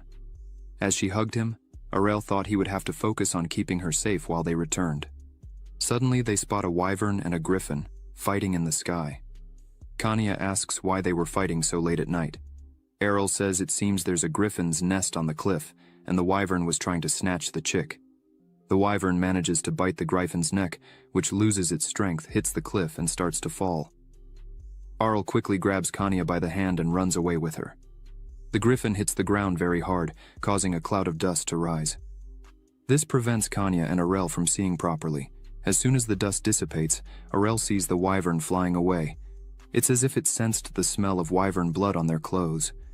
As soon as Aurel turns to the side, he notices that Kanya had disappeared. As soon as he looks forward, he sees her kneeling near the griffin. Aurel comes running and shouting for her to get away from it, as it could be dangerous, but she says it's okay, because the griffin was dead. Kanya, looking at the griffin, says it's unfortunate, and asks what they should do with its body. Aurel looks at her and asks if she is really thinking about burying it just because it's unfortunate. But Kanya says that's not it. She was talking about the chick, as clearly the griffin was trying to protect it until the end of its life. Aurel asks her what she was thinking of doing. Aurel says there's only one option and thinks that, although it might be a bit cruel, they should let nature take its course. Suddenly Kanya comes out all happy, shouting that they were going to raise it, which leaves Aurel surprised. As Kanya and Aurel were talking, their bodyguard and some soldiers arrived at the scene. The bodyguard says she is very happy that they are safe. Kanya smiles and says that they finally managed to arrive, and she was very happy to see everyone there. The bodyguard says it was really a terrible fight, but after the wizard was killed and the undead spell ended, no one died. As soon as she sees the grifflet in Kanya's hand, she becomes frightened and asks if that really is a griffin. Aurel says they arrived at a great time and asks them to do something to get Kanya to give up the idea of raising the griffin, But the bodyguard says that, unfortunately, they wouldn't be able to do that. Kanya holds her grifflet and smiles. A week after the incident in the forest, everything was normal again, except for one thing. The griffin jumps on Arel's bed, waking him up and leaving him very scared. With this, Princess Kanya really rescued the griffin and was raising it. Now he is called Fly. Arel picks up Fly and says he really can't sleep with him around, but Fly makes a sad face. Arel puts him in his lap and smiles, saying he wouldn't fight with him because he was very cute and a good boy too. On that day of the attack, Arel takes the lead and asks the team to take Princess Kanya to a safe place, so she can rest a bit while he cleans the area so that the griffin's corpse doesn't attract other beasts. The guard agreed with this, and as soon as everyone started to move away and set up a camp for the night, Arel took his sword and cut the chest of the griffin's hand to take its magic core. With this, Arel would be able to tame the cub that Princess Kanya wanted to take, and it seems that everything was going very well so far.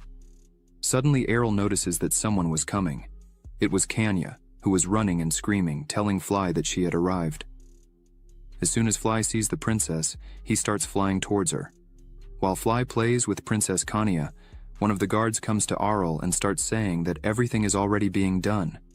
Throughout the kingdom, an order has been issued for the Dark Church, the group that had attacked Princess Kanya. He points out that they also put a reward for anyone who had information about this matter, and probably something would soon appear. Arel, a bit irritated with this, tells the guard that the Dark Church are not the only people who were against the kingdom. Arel stops for a moment and wonders if he was too obsessed with material wealth. The guard, not understanding, asks what was going on. Arel says it was nothing important and tells the guard that he could leave. Meanwhile, Kanya still played with Fly. Finally, she managed to catch him. She looks at him with a loving face and says he needs to be a good boy when he grows up. Arel observes this from afar and thinks that they chose Princess Kanya as a target. She doesn't have a great influence, even though she is not at the center of power in the kingdom. She is still a princess, and this will happen. Arel thinks there is no way. He will have to do what he didn't want to. He will have to use his strength to protect Princess Kanya because she is different from other people in the family. She is like him. Arel wonders if he really needs to become a magic swordsman again. After some time thinking, he decides and sets his new goal, which is to become an aura specialist by his 20s. Arel goes to Kanya and asks if she wants to do something really fun. She smiles and asks what it would be. Then, two swords clash. Arel was focused, training against Kanya. The two continue the training. Kanya is impressed with what Arel can do, even though he has never trained seriously, and asks what moves those were that he used. Arel smiles and says he used aura. Arel thinks it worked, his plan worked, and Princess Kanya bit the bait. Kanya comes running saying she wants to learn that too, and asks how Arel knew about it, if he had studied somewhere. Arel answers that yes, he did study a little. He puts a finger on his head and says that when it comes to using aura, the most important thing of all is the brain. Kanya starts crying, asking if, to use aura, one needs to be as smart as him. This disappoints Arel a little, but he tries to calm her down, saying she shouldn't worry, she just needs to pay attention to what he was doing. Kanya says the difference between them is that Arel was a genius, so he could do things more easily. Arel says it's not as difficult as it seems. She just needs to learn to control the aura with her brain. Arel says again that she doesn't need to worry, as he would give her all the attention and teach her everything she needs to learn. Kanya is very happy and excited about this, and asks if this is really serious, and if she would be able to learn this. Arel smiles and says that if she's a good girl, and uses what he is going to teach, she will quickly start using aura too. He thinks that, besides, there is a little secret that will make her learn faster as well. Arel knew this would happen, so over time, he always sent mana to Kanya without anyone noticing. On the other side of the door, the princess's bodyguard was at the door, listening to Arel telling Kanya to follow him and concentrate. She becomes curious about what is happening inside. Over time, Kanya would often go to Arel's house to see Fly and take the opportunity to train with Arel, both fencing and aura. And as a result, Princess Kanya quickly became an aura user at an unbelievable speed. Not even Kanya herself believed in the results she was having. She was fulfilled and happy, showing Aurel that she had finally managed to control the aura. Aurel congratulates her, saying that this is just the beginning, and tells Fly how amazing his owner is. Fly climbed on Aurel's shoulders, happy with Kanya, but now Fly was already big, so his weight made Aurel tremble. This is the side effect. Fly grew temporarily after being exposed to the powerful energy of aura training. Aurel cries for having to carry all this weight, even though he will become smaller when the effect of all this passes, he is still heavy. Fly begins to fly while holding Aurel. He takes the opportunity to start telling Kanya that what she managed to do is just the first step. She needs to train harder now, as the more mana she has, the easier it will be to control the strength and movement of the aura. Aurel says she could use the aura to the content of her heart while riding Fly in the future. Kanya smiles and says that Aurel really has a great imagination, but Aurel stomps his foot on the ground and emphasizes that it's not a joke, he is really serious. Kanya runs to Fly and asks him what he thinks, if this is true and if they should believe what Aurel is saying. Aurel just looks at the two and thinks that this day will come faster than she can imagine. Suddenly the door opens and someone says that His Majesty has arrived. Kanya and Aurel are shocked by this, wondering why the king himself was there. Aurel thinks something might be happening, as from what he knew, his father was very busy with preparations in the north, so he wouldn't be there just to get some fresh air. Aurel greets his father. He says he heard that lately Aurel was fond of fencing. Aurel answers that yes, but it's little. Besides fencing, he continues working on various experiments. Aurel emphasizes that he is taming Fly so that he can be used in border defenses later on. His father says he understands. Aurel is a little worried, as his father's expression changed. It seems he is satisfied. Aurel thinks that his father must be anxious about this, as in everything Aurel has been dedicated to, he has had great results and achievements. Suddenly the guards arrive with something in hand and place it in front of everyone. Kanya and Aurel are surprised by this. Aurel wonders what this is. Theorel stares at Aurel and says that this is his.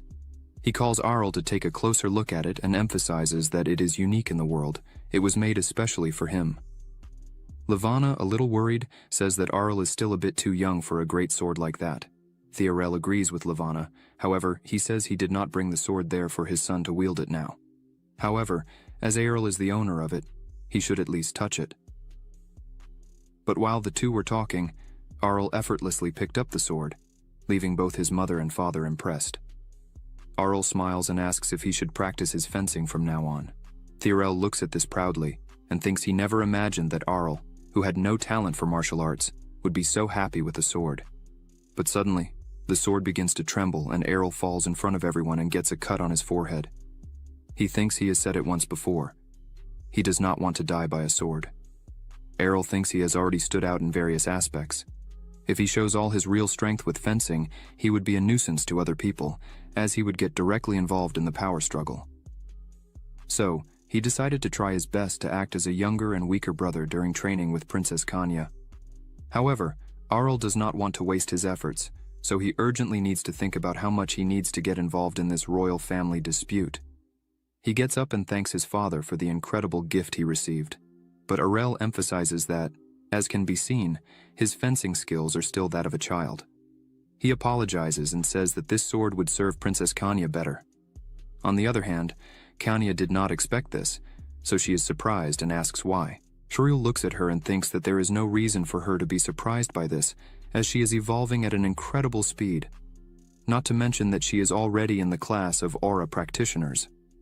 This is clearly enough for her to be treated as an elite in the kingdom. Aurel emphasizes that this does not apply to him, as he has much more experience than anyone else in this world. So for Kanya to come close to what he knows, she needs to improve infinitely. However, in this world, things are different and, at the pace the princess is going, it is only a matter of time before she reaches the class of aura specialist, where there are only 30 people in the kingdom. The evolution that Kanya is having is so remarkable that even the knights would be shocked, and that is why she deserves this sword. Aurel hands the sword to Kanya. Theorel begins to walk towards them, saying that he indeed understands what Aurel meant by all this, but there is a small condition.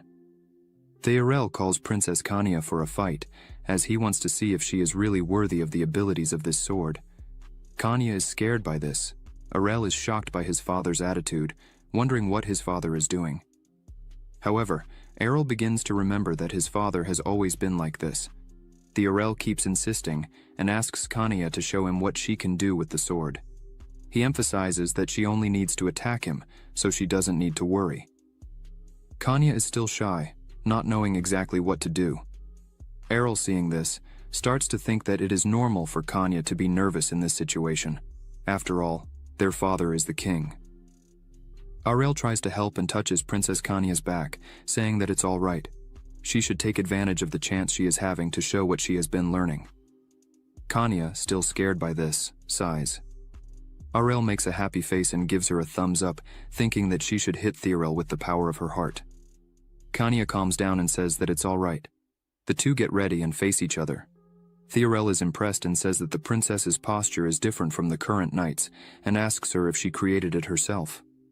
Arel is curious, as his father can notice this just by looking at the princess's preparation posture. Kanya, after the two stare at each other, raises her sword and says that her father should guide her during the fight. Kanya starts the contest by rushing at her father with surprising speed. A cloud of dust takes over the place. Levana cannot see and asks what is happening. Arel, watching the fight, thinks that this is going too well, as Princess Kanya's innate strength and high-performance mana have reached a speed invisible to the eyes of ordinary people. Kanya is focused and determined, and continues running without hesitation. Arel continues to cheer for her, but is a bit worried because the princess's first attack was aimed at her father's head. Arel can't understand because the sword is inches from Theorel's head, and he is looking at it with joy. Errol finds this father-daughter contest very scary. In the blink of an eye, Theorel manages to defend himself using his sword, causing a great force of impact and gusts of wind around the two. Kanya is impressed by her father's strength and speed. Theorel is surprised to see that Kanya was at this level, as it was a heavy attack. Theorel throws her back, making her fall to the ground, and says that not even the leader of the knights emanates so much aura when fighting against him. This is really amazing to see in a young Kanya, who was still on the ground, puts her hand on her shoulder and says that this is not entirely true, she still has a long way to go. Theorel goes to Arel and says he heard that all the fencing training that Princess Kanya has had was given by him and asks if this is really true. Arel is speechless because he didn't expect this. He tries to get around it, saying it was nothing special, just that his theory had an effect. Errol begins to explain that, according to what he had learned in his research, the current fencing did not match well with Princess Kanya. Everything indicated that she had a talent for aura, so all he did was give her a little advice. Kanya and Theorel listen to this without saying anything. After hearing all this, Theorel says that if this was really the case, then it would be possible to teach this to other people. Arel makes a discontented face and thinks that the real reason for King Theorel's personal visit was this: a mass production of specialist-class aura knights. By spreading the training method to the knights, he must be wishing to create an invincible army that no other country could match. Errol thinks that he can't do this like this, so he bows and apologizes to his father, saying that if he expects the knights to have the same result as Princess Kanya, it might be difficult, as the princess was born with so much potential and, as they lived together around since they were little, Arel had all the time in the world to observe and remember every movement so that she could achieve her current growth. Theorel sighs, displeased with this, and says he understands. Arel tries to disguise and thinks that, to be honest, he could figure out the suitable training method for anyone and guide perfectly, just by looking a little at the person, but that would be too much work for him, not to mention that he is not at all interested in spending all day observing the muscles of other men all day. Errol thinks that it's not right to completely disappoint his father like this, so he starts to say that, even if they don't have a training as suitable as Kanya's, it's still possible to make them stronger. Errol emphasizes that there is a small detail. He could only do this for the members of the royal family. He thinks that, even if he can't make them grow rapidly, giving suitable training methods should be enough. Theorel listens to this and thinks a bit about it and says he understands. Arel realizes that his father understood the real reason for this, as the other nobles are like hyenas to the king. This would only cause problems if he shared the secret method. Aurel smiles and thinks that there's no reason to make the other nobles stronger. Theorel says to Aurel that he understood and would respect his request, so only the royal lineage would have the teachings of the secret method. Aurel starts to think that this method will become something passed down from generation to generation in the royal family. It seems that Aurel's secret diary is becoming a national treasure. Aurel thinks that this is embarrassing, but they are the ones who will have to train hard, so just wait. A few months later, as the maids were passing by, they heard a loud noise. It was Theorel, who was all sweaty and surprised. Around him, everything was completely destroyed. He is surprised because the method was really working. He was finally reaching the level of a peak specialist. As one of the maids picks up Theorel's sword, he thinks that all of this was thanks to his son Aurel, as he created all of this from scratch and unfortunately cannot use it due to his weak body. Theorel thinks that somehow, Aurel needs this more than anyone else in the kingdom, so he as a father and king needs to do something. Sometime later, at Aurel's house, he shouts in surprise because his father had sent an exclusive knight for him. A person smiles and says that there were many knights who offered to be Aurel's escort. All of them were talented and handpicked by the king himself. The man places a pile of papers on the table. Aurel starts to look through the papers quickly and thinks that these people are from precious homes. A few years ago, they wouldn't even look at Aurel. He continues to look at all the names and papers and thinks that from what it seems, the impression they have of Aurel now has changed drastically. Aurel sits down again and continues eating while thinking that it seems that one needs to succeed to enjoy such a privilege. To be honest, as he is skilled, he wouldn't need a guard, as so far, there is no known man who would defeat him. However, he has no plans to show his real strength in the future. However, the previous incident may happen again. Princess Khania stands up and starts reading the papers and says that Aurel really is someone incredible. Aurel takes some papers in his hands and asks his butler if he could really choose 3 knights. As it was said, the butler runs and answers that yes, but the king said that if he wants, all of them would not be a problem. Aurel does not like this at all and says that he would not need so many people. As he reviews the papers, he thinks that being an interviewer is not bad. He needs to take into account all the abilities, including personality. He starts to look at each sheet and analyze each one carefully. Aurel starts to think that he should make the right choice and thinks that between 3 knights and 3 knightesses, he would obviously choose the 3 knightesses. He starts to laugh with the papers in his hand, which leaves the butler and Khania not understanding anything.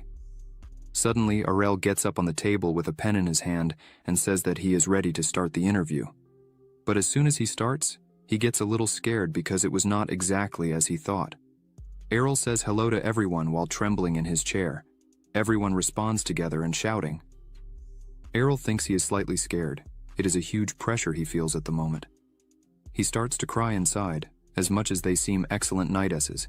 They were completely different from what he had imagined. One of them notices something strange and asks if Aurel was okay and if something was happening. He quickly responds that everything was fine. They didn't need to worry. Aurel thinks that he cannot show that he is dissatisfied with this, as they gave their lives and trained until they fainted to become excellent knightesses.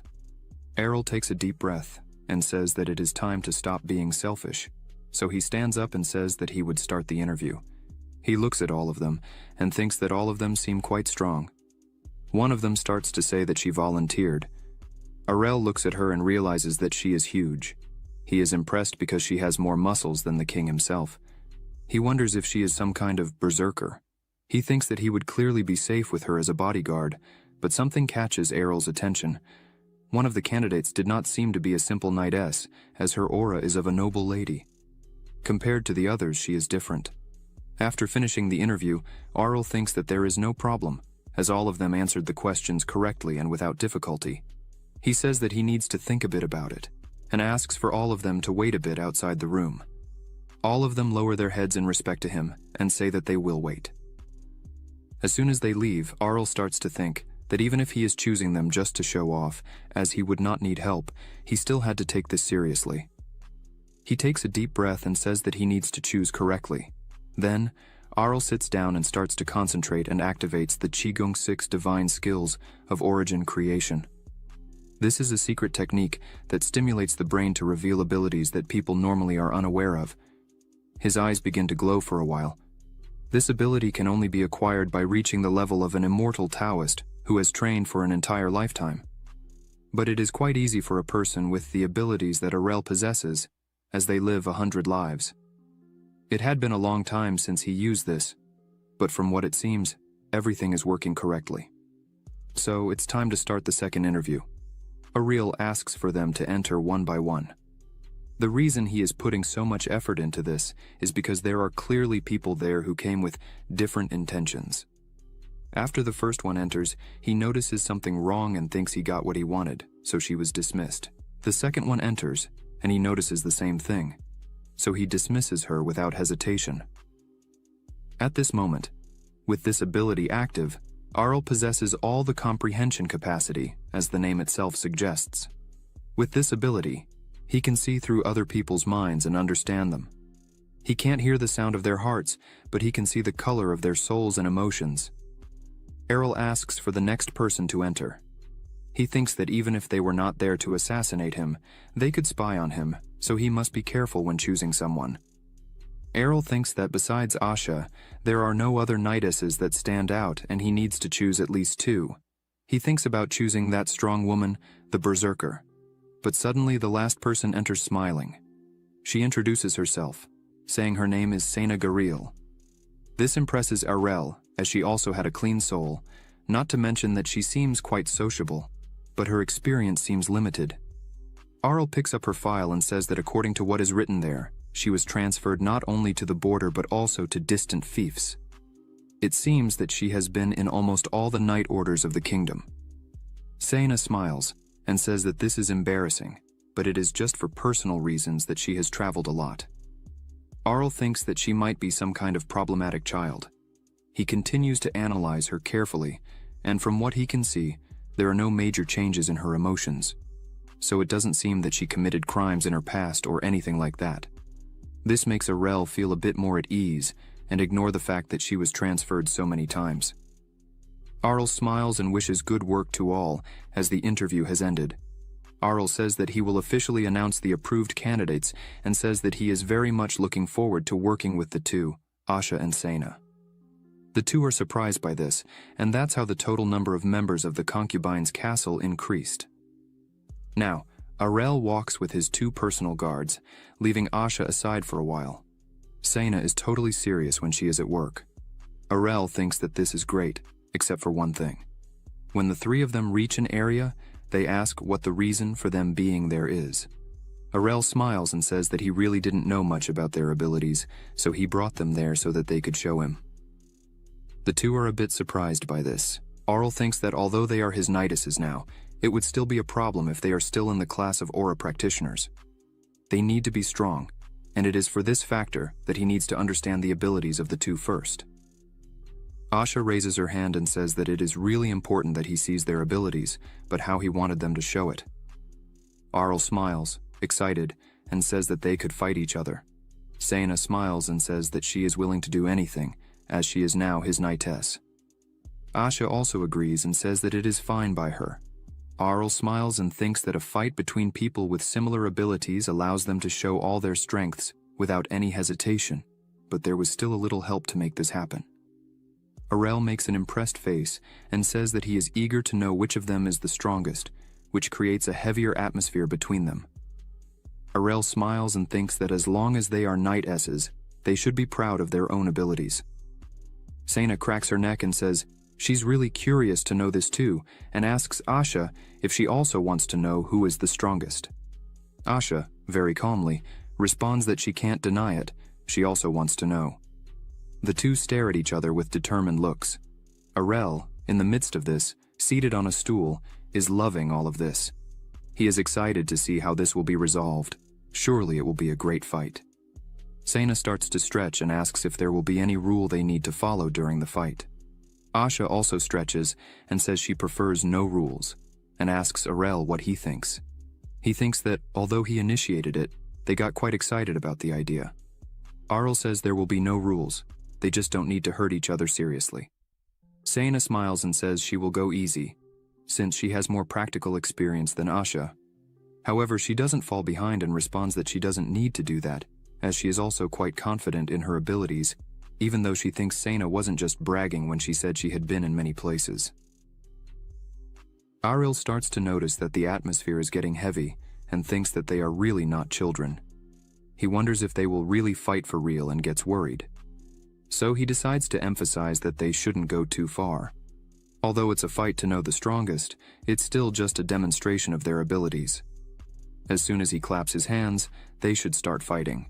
As soon as he gives the signal, the two start fighting fiercely, throwing him away with the force of their blows. Errol gets up all dirty and thinks that he said they should go easy, although this is going a bit too fast. Errol understands their reasons, as this is what knights train for all their lives. The two were hitting each other hard, causing great pressure around them, but Arl decides to let it go, as he really needs to know the strength of the two. Arl is impressed with Asha's attacks, but something catches his attention, as Sena was accumulating a considerable amount of mana in her hand, and quickly defends herself from Asha's attack, striking the spear she was using. This confuses Arl, as Sena predicted Asha's attack with her eyes, and not with her senses. This seems like a wild animal. With that, Asha is left with her guard down and Sena sees an opportunity to attack, and, without thinking twice, quickly prepares to attack Asha. Arl continues to watch all her movements. He points out that it is difficult for Asha to defend herself, as she uses a spear, and as soon as the enemy approaches, it becomes almost impossible to defend with it. But suddenly Asha uses her legs and kicks quickly, preventing Sena from being able to strike her. This surprises Arl. He didn't expect Asha to have that mobility. Sena backs off and says that kicks are a bit too much. Asha says that what Sena is saying doesn't make sense. Arl asks why the two are taking this so seriously. The two meet again in the center of the arena, each of them exhaling a huge amount of energy.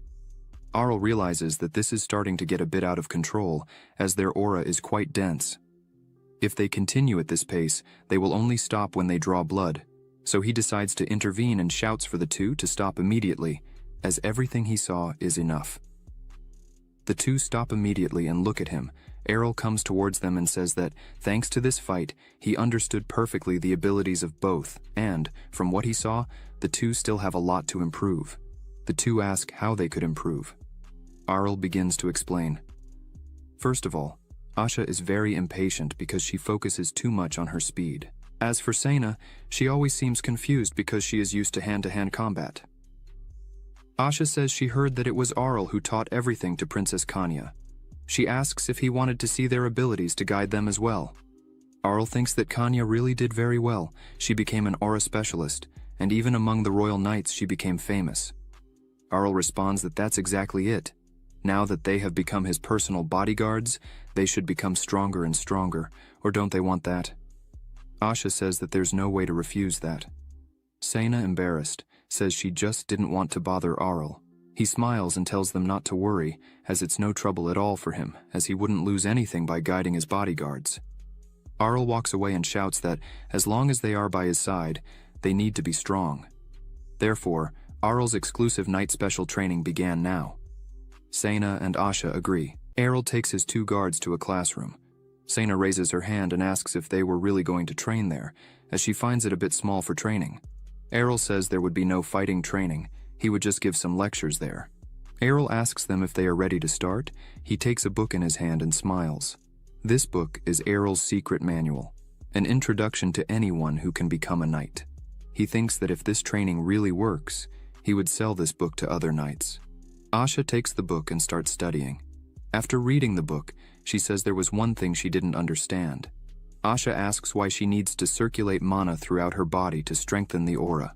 On the other hand, Sena is completely lost, saying she can't understand anything. RL, seeing the two, thinks that maybe he won't be able to sell this content. RL hits his chalk on the board and says it's okay. He already expected that they wouldn't change quickly with just the book. They say Errol is cruel. Errol begins to explain that the amount of mana that can be stored is basically different, and the acupuncture points of the body also, that is, there is a mana circulation path in it. In the case of Sena and Asha, they can say that the mana path is blocked at the moment. Errol points out that If they spend their strength trying to imitate aura without being careful, not only is it very wasteful, but it is also dangerous because if the circulation path is not properly open and it is forced. Ariel asks if they know what would happen. After a few seconds of silence, he hits the blackboard and says that everything would become chaos. Besides falling into the state of ki deviation, they would also not use the aura and instead become kind of a corpse. The two are scared by this. Sena even starts to tremble. Arl calls the attention of the two and says that what they need to do now is learn to naturally accept this huge energy in their bodies. He emphasizes that they need to accept and store this mana every day in their bodies and learn to make it circulate inside efficiently. Arl smiles and puts his hand on his chest, saying with great confidence that if they learn to do this, they will drastically change the way they use the aura. And that is a promise. Sena and Asha are excited about this, and say that this was already expected from someone as incredible as Arel. He takes off his coat and says that it looks like they understood, and then he would say the theory and the lesson that best suits each of them. He asks them to follow him. As soon as they arrive, Arel calls Sena and says he would start with her. He wanted her to learn more about how to focus the aura. She says she can use it very well and concentrates her aura in her hand. Arel looks at her and asks if she is able to do the same in the other arm and in both legs, all together. Sena starts trying and struggles a lot. Arl just looks at her while thinking. He already imagined that she would be able to use it in only one place on the body. Arl thinks that it is not difficult to envelop your whole body with aura, but first the person usually concentrates on the areas that need it, because with the rapid rate of aura consumption, it wears out quickly. This also applies to the Ki sword. After a few minutes, Sena falls sitting on the ground and sighs, saying it's not working. If she has to use it all over her body at the same time, her senses can't keep up. Arel smiles and touches his hand on both of her hands and says, they would do it like this now. Sena is a little scared by this, but it starts to work, and Sena's two hands start to be enveloped with her aura. Arl says it's easy to concentrate if you're aware of the temperature or touch of the body. It's kind of a trick. Arl asks Sena to concentrate her senses on the palm of his hand. She closes her eyes and concentrates. Arl says she needs to continue like this for just a little longer. As soon as Sena opens her eyes, she realizes that her two hands are enveloped with aura. She is impressed and happy with this. Sena starts to laugh and celebrate, saying she finally did it. She starts to caress Arl's hands, saying that his hand is extremely soft. She was even envious. Arl suddenly feels a chill. He asks Sena to stop fooling around and concentrate, and the aura becomes denser. Sena stands up with shining eyes and a smile and says that now she really understood. This is what happens when you touch the prince's hands. Arel falls to the ground upon hearing this and thinks that he must have taught wrong, but it doesn't really matter that much, because in the end, everything worked out. Arel is sitting on top of something and saying that Asha is a bit too impatient because in the previous fight, when Sena approached her, she kicked without thinking. Arl says he didn't expect Asha to act with a melee combat technique against someone who has better melee skills than her. He emphasizes that this is extremely wrong when it comes to fighting. It is important to be calm. Asha is all sweaty and exhausted. She asks if this is why she needs to do this kind of training. Errol on her back says that's exactly it. Asha stops walking, trembling a little, and says she can't feel anything but the weight of Prince Errol. He gives her a shake and says she needs to concentrate more until that feeling disappears on its own. Errol asks Asha to stay calm and concentrate as if there was nothing that could disturb her. Asha, all sweaty, says she understood. Meanwhile, in another place, in some castle, a woman receives a letter. Upon reading, she realizes that it is reports about the deeds of Prince Errol. She notices that lately he has many important deeds for the king. She thinks there is no need to worry about a small fly. However, by the way, he has become a big problem. The woman burns the letter and with a cold look says she will take care of it personally. The night begins to fall, and Asha is still training. The tree in front of her was split in half. Asha thinks this was already expected from a student of the prince. With his guidance, she feels she has become much stronger than before. Besides, the training is not very complicated, as soon as we understand how it works. But Asha keeps questioning herself if she really deserved to receive all this training from Arel, as he was from the royal family. While Asha Pernil belonged to the noble family, however, the family was bankrupt. So she questioned so much if she really deserved all this attention that Prince Arel was giving her. The Pernal family was not very rich, and as they lived quietly in the small field, they collapsed due to hunger caused by monster attacks. The head of the family, during one of the attacks, held the door while screaming for his family to run away from there, as the whole place would not last long. This man was Asha's father. While the family's maids dragged her out of the place, she struggled and cried, trying to help her father, who was giving his life to save them. As she was taken out, her father shouted that he would leave the whole family in her hands. She needed to live and be strong, to continue carrying the family name. After some time, even the nobles who used to have a good relationship with the Pernal family turned their backs on them, and, in the end of it all, Asha offered to join the Order of Knights to survive. Thanks to her talent in martial arts, she was able to quickly awaken her aura and was assigned to the royal capital. The 15th Order of Knights, under direct command of the kingdom, the lowest ranking order that had only disgusting people. And the worst of them all was the commander of the knights himself, who was incompetent and lazy. Even being quite old, he was still an aura beginner who got his position thanks to the connections he had. He always spoke with Asha, saying that today he would give her special training, and tried to take her to some place where they were alone, and even tried to convince her to join him. But she did not feel comfortable or safe when this happened. Asha breaks another tree in half with great force. She sighs and thinks that the next time she met that man, she should split him in half.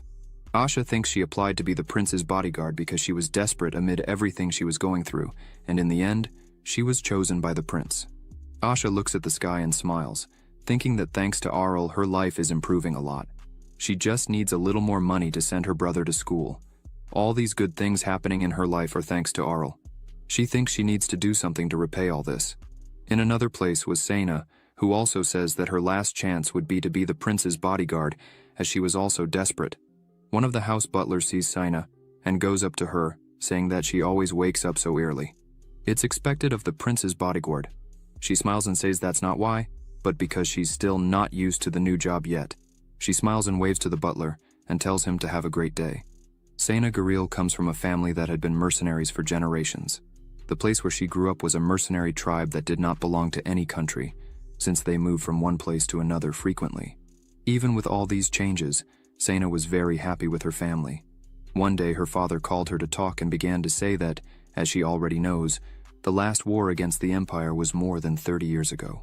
Although everything has become peaceful, the income of mercenaries was falling drastically. He emphasizes that a day will come when mercenaries like them will not have much to do, and, therefore, she needs to go out and see the whole world. He continues saying that he would take care of the old ones who insisted on continuing in this mercenary life, but young people like her should tread a new path in life. She smiles and says that she really can't go against her own father. She understood and will do exactly what he said. Sena liked to travel, and the night training was not difficult for her. However, there was an unexpected thing in her life. While Sena was on one of her travels, her father, who was in disagreement with the corrupted lord, ended up. Sena thinks her father was a bit silly. Not that she was different from him after all, like father, like daughter. Since she takes after him, she doesn't know how things work. She punched one of the men who worked with her very hard, making him hit his head hard on the table. She grabbed him by the hair and started yelling at him, asking if he was crazy and if the promotion he had received was making him blind, as he wanted to imprison innocent villagers as if they were bandits and even kill them. Sena couldn't accept this and asks if the man had no conscience of his actions. The man was almost fainting and screaming for help. Sena starts whistling and thinks that she doesn't regret her actions at all. To tell the truth, she even feels relieved about it. Sena was moving from one place to another and was deployed in dangerous areas. After wandering around, she offered herself as an escort knight, and that's when she was accepted by Prince Arl, who said he was happy and eager to work with her. Sena remembers the moments of training and escorting with the prince and thinks she was really lucky, not to mention that she is having good feelings about it. The prince may be lazy, but he is not arrogant, and whenever she looks at him she has a confused feeling, as his hands are so soft and fluffy that she wants to caress them. Sena turns red and thinks it's the first time she has felt this way, but that's not the most important thing. What really matters is all the kindness that Sena receives from the prince. This is something she will never be able to repay. Now she can be stronger thanks to his teachings. Both Sena and Asha say at the same time that they will do everything to protect the prince from anything. The two approach his house. Errol Ernesia, Although he is not good at martial arts and magic, still shows extraordinary talents in his studies. He was able to create all kinds of rare goods to enrich the finances of the entire kingdom.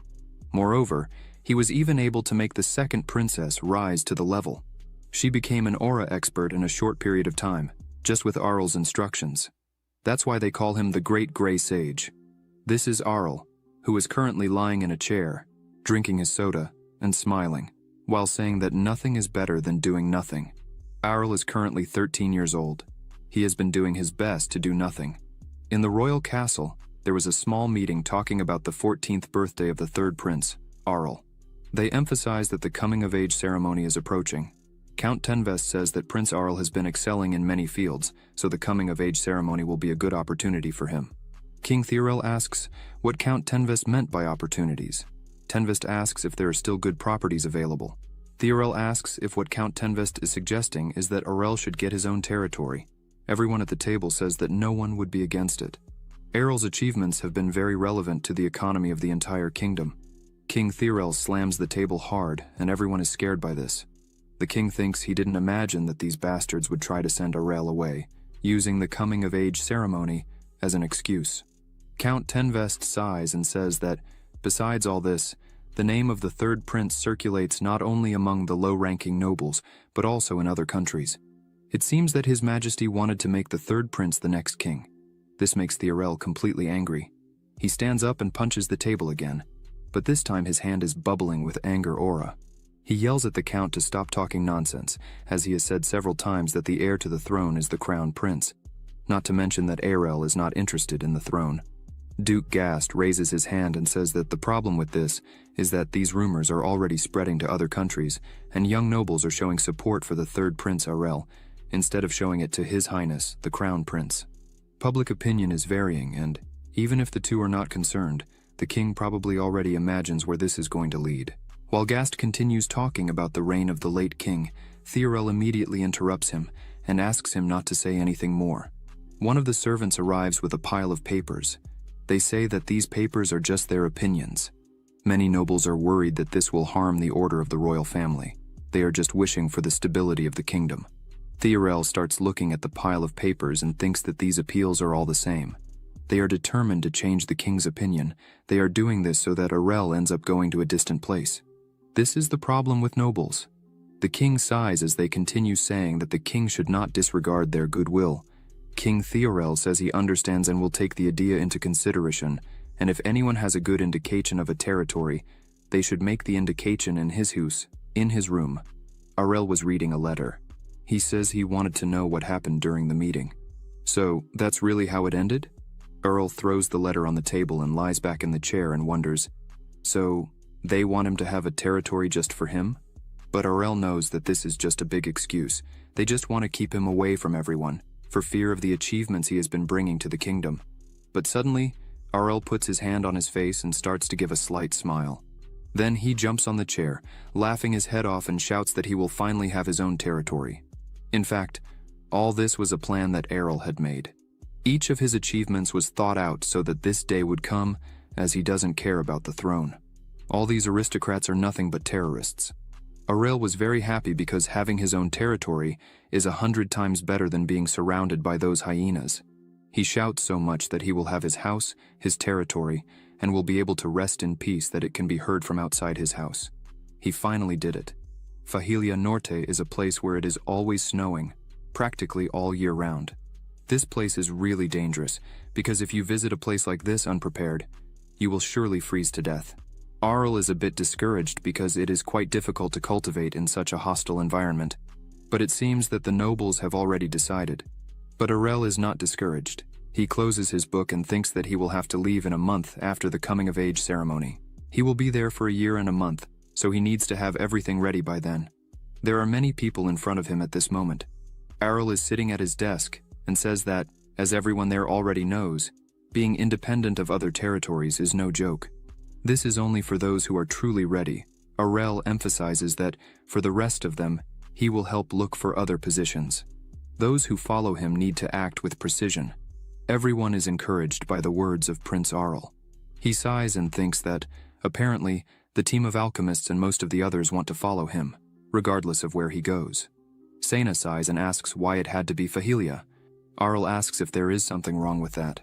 Sena says it's nothing serious. She had lived there for a year. Arl remembers that Sena has been through all the danger zones.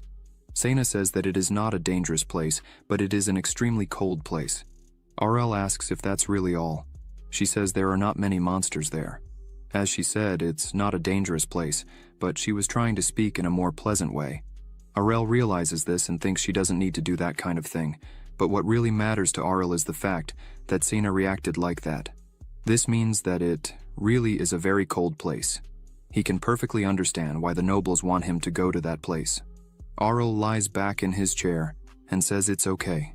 In fact, this is better than he had imagined. This leaves Sena and Asha not understanding anything. How was he happy with an extremely difficult place to live? Arl says that in fact, he thought they were going to send him to a worse place, like a place full of all kinds of ferocious monsters, or some place where he would be roasted whole by dragons.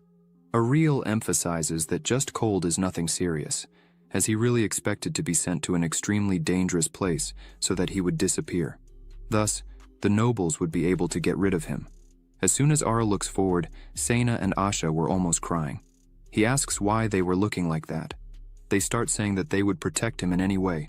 No matter what happens, they would be there. Arl tells them to wait a second, as they were misunderstanding everything. Outside the room, Asha asks Sena why she is not honest. Sena turns around and asks what Asha meant by that. Asha says it's about the previous topic.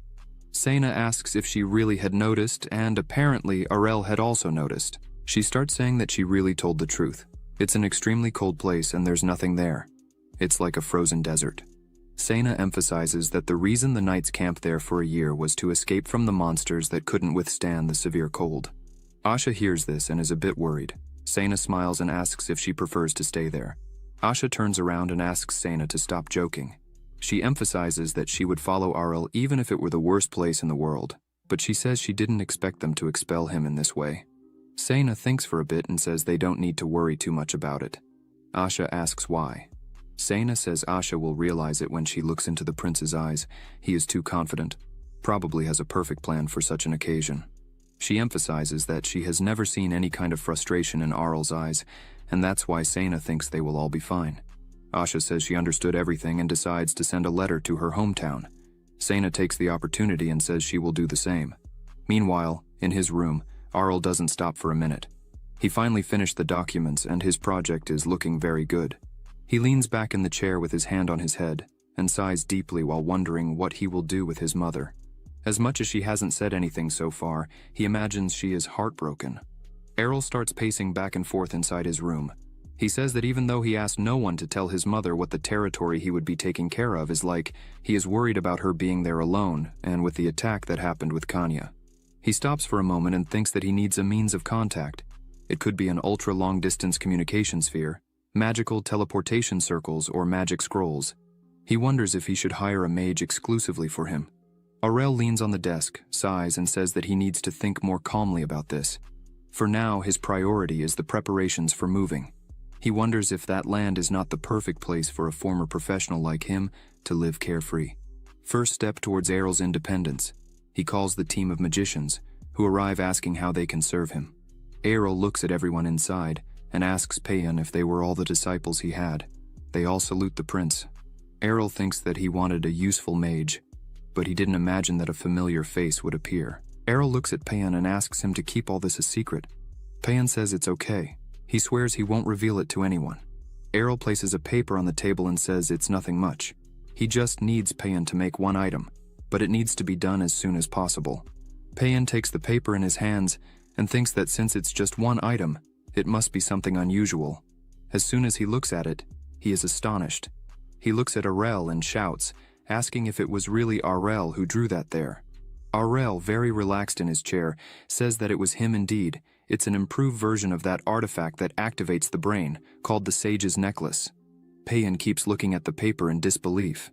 He thinks that according to the drawings there, the effect is twice as great compared to what already exists, and is 1/10 cheaper than the current one.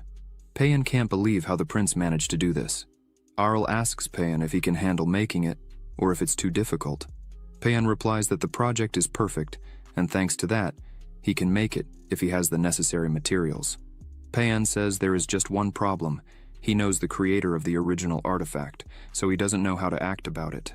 Errol looks at him and thinks that it seems he is hesitating to make an improvement on the artifact created by someone else. Errol opens the drawer of his desk and thinks he will end all this hesitation now.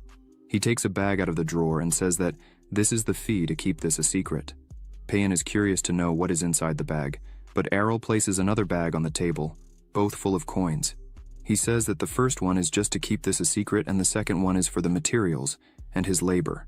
But suddenly Errol keeps putting several bags full of gold coins on the table, saying that he is being generous. In addition to all this, he will give tips for future transactions. Payan is impressed with so much money. He bows along with his disciples and shouts to Prince Errol that he would take care of everything. Errol thinks that, as always, money is the best way to keep people at his feet. Errol is happy and celebrates, saying that he is looking forward to working with everyone there. He emphasizes that he needs this project for this month still. Payan says that they could leave it with them, that they would start immediately. Errol thinks that giving that amount of money to Payan was really a good choice, as from now on he could always count on him. A few days pass and Payan returns with the necklace, saying they made the Grey Sage's necklace. Errol shouts and asks them not to call him the way they want. Errol takes the necklace and looks at it, impressed that they finished it in just 10 days, not to mention that the quality of the necklace turned out very good. He says it really turned out well, but now he wants Payan to make it in bulk. Payan asks how many he was thinking. Errol shows 5 fingers. One of the disciples is startled, thinking that if he really wanted 5 of those, but Errol smiles and says that he would only need 50 of those, for now. All the magicians are astonished, but Payan says he understood and tells them to leave it with them. Errol starts laughing and thinking that if they think this is unfair, they should try living 100 lives in a carriage. Errol and Asha were traveling. Asha asks where they were going, and if Errol needed anything. He just had to ask. Errol says it's nothing much, but he needed to choose for himself this time. Asha doesn't quite understand and asks if he was thinking of buying something. Errol replies yes, the place they are going to is the slave market. Asha is disheartened when she hears this. She screams asking if they were really slaves and says that the prince could not do such things. Errol doesn't understand and asks what she was saying. Asha screams again, saying that he was becoming obsessed with power. Errol still doesn't understand and asks what she was talking about. She starts to say what she was thinking. The image in her head was of Errol beating the slaves while smiling, telling them to work while calling them useless. Because useless pigs like them can't work properly, they won't receive a piece of bread. First, we need to fill these 1,000 boxes now. Errol starts screaming and says he's not like that, and asks her to stop imagining those things. Errol gets angry, and asks how she dared to think that of him. Asha apologizes to him. Errol asks what kind of image comes to mind when it comes to the slave market.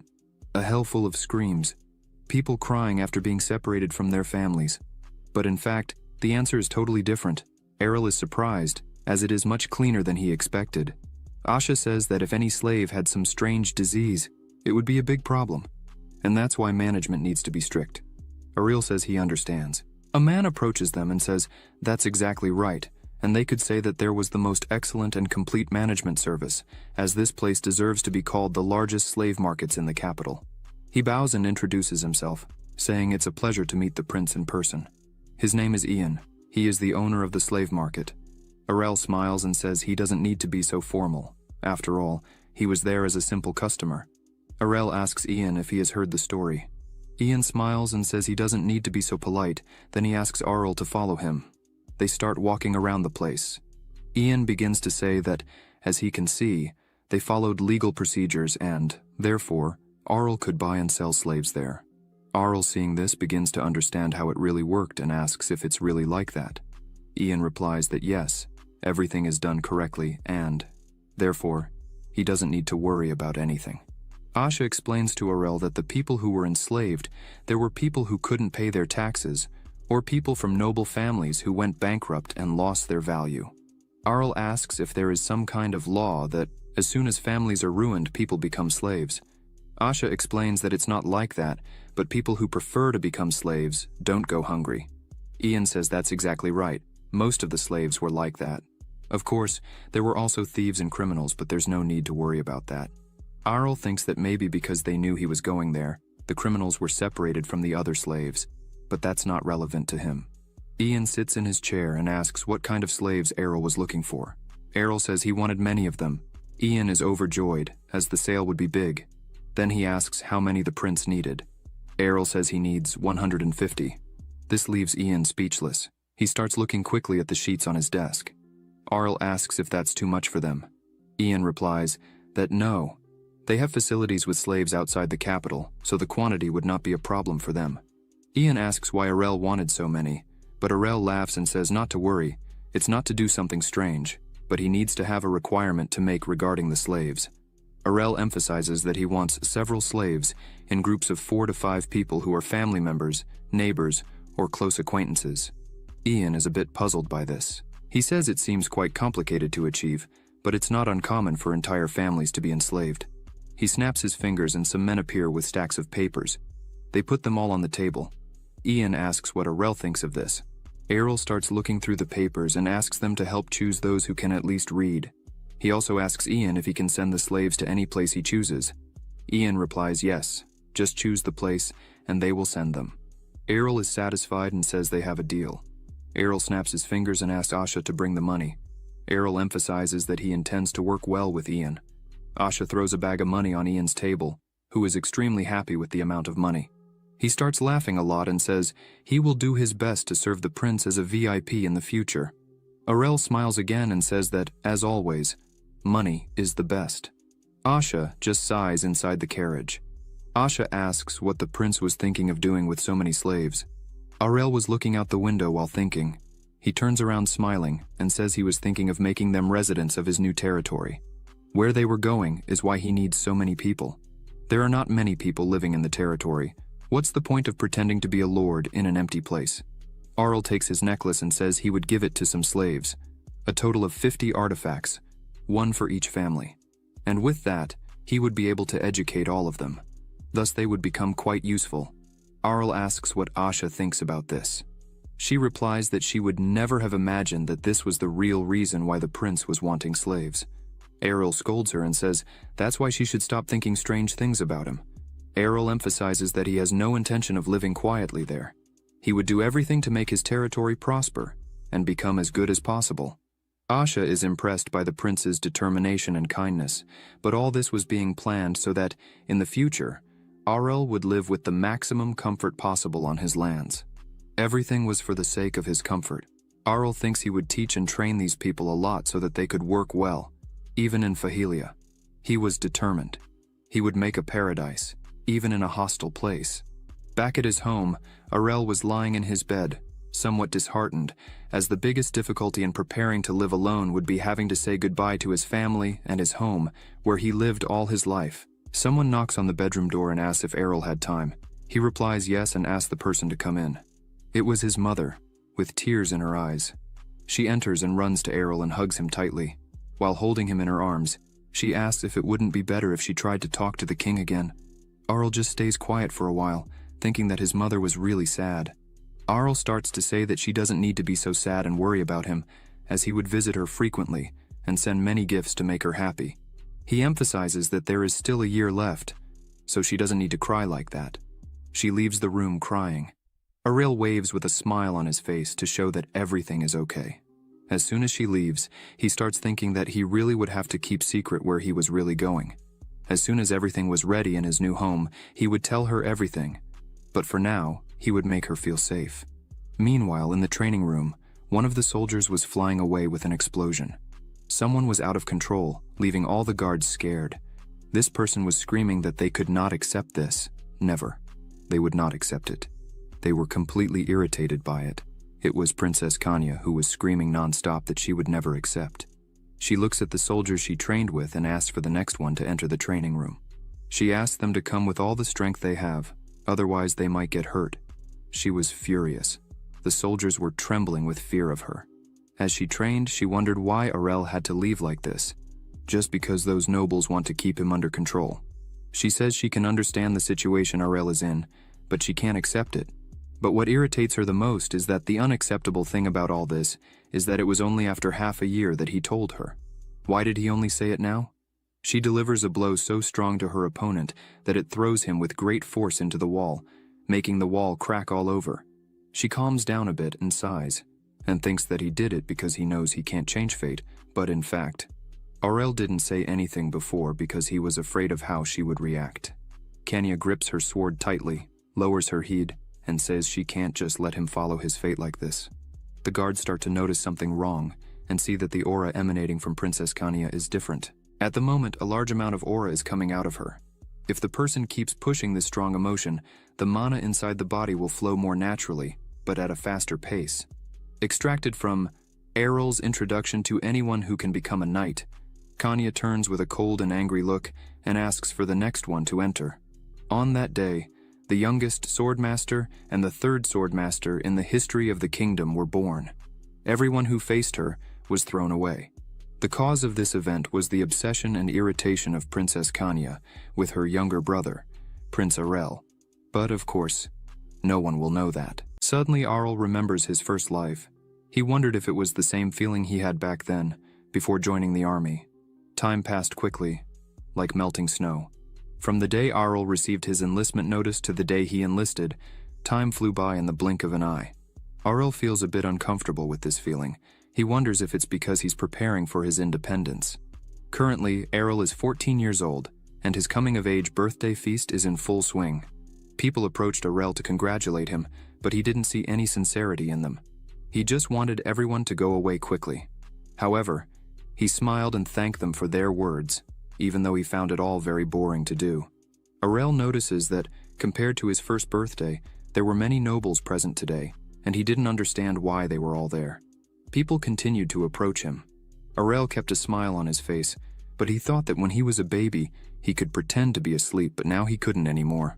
Even a handshake from an idol wouldn't be this tiring. The nobles there smiled and celebrated, saying that not only they but all the citizens were happy for this day. But the truth is that their happiness really came from this day. But not because Aurel was turning another year older, but because he was being sent to the field.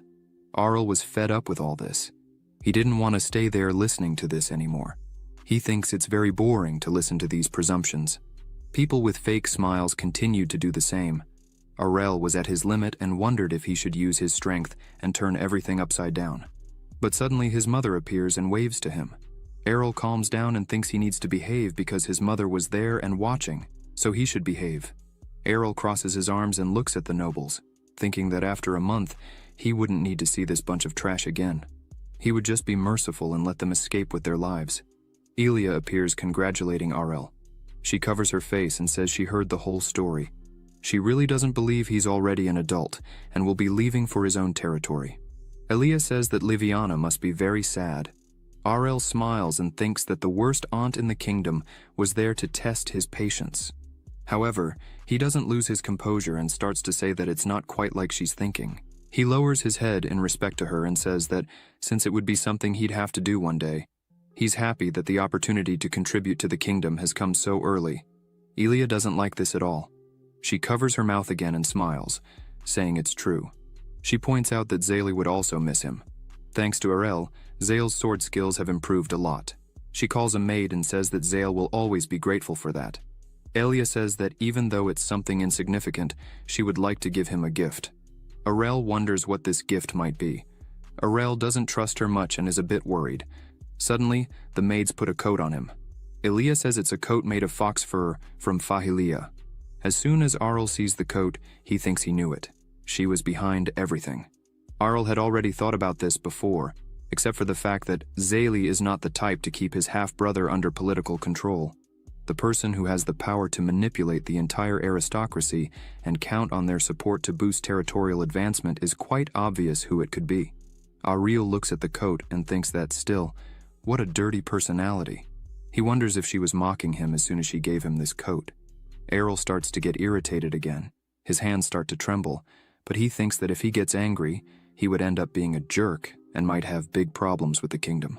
So he continues pretending and opens a beautiful smile on his face, saying that he had already exchanged greetings with his older brother, even though they were distant, since the same royal blood runs in our veins.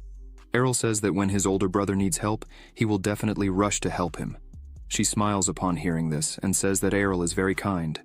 Errol smiles back, saying that she flatters him. The two continue smiling and pretending everything is all right, but neither of them likes the other. Arl says that in seconds he could rip her head off and anyone who gets in the way, but he can't do that here. Thus, Arl asks that the day to be honest with each other never comes, because if it does, he wouldn't hesitate to do such a thing. Arl goes to the balcony and leans against it, thinking that finally, this boring banquet is coming to an end. But then he stops and thinks he's forgetting something. As he looks back, he sees Princess Kanya all dressed up. He thinks she's been keeping quiet lately. Errol thinks it's expected, as she is still angry at him for forgetting to announce his independence. He thinks he needs to apologize to her before heading to his territory, but Errol notices something strange on Princess Kanya's face. She says it's all right, but she is clearly annoyed. Arl starts to worry and wonders what's wrong with her. Suddenly, he wonders what decision she has just made to have that expression. She turns and runs away from there. Arl is scared, as he is feeling, and everything is strange. He feels the solemnity of a master who has just made the biggest decision of his life. Arl already imagines that Princess Kanya will cause some trouble. She goes up to her father, who is drinking a glass of wine, and calls him at once. Theorel is even startled by this. He turns and tells Princess Kanya that he doesn't know what she wants to talk about, but now wouldn't be a good time. They would talk about it later. The people around were looking. Kanya was determined and says no to her father. She was going to do this now. She stares into her father's eyes and says that in a month she would follow Arl. The nobles there choke on Princess Kanya's words. Outside on the balcony, Arl is completely speechless and thinks the bomb has really exploded. He wonders what she is doing and why she is doing it.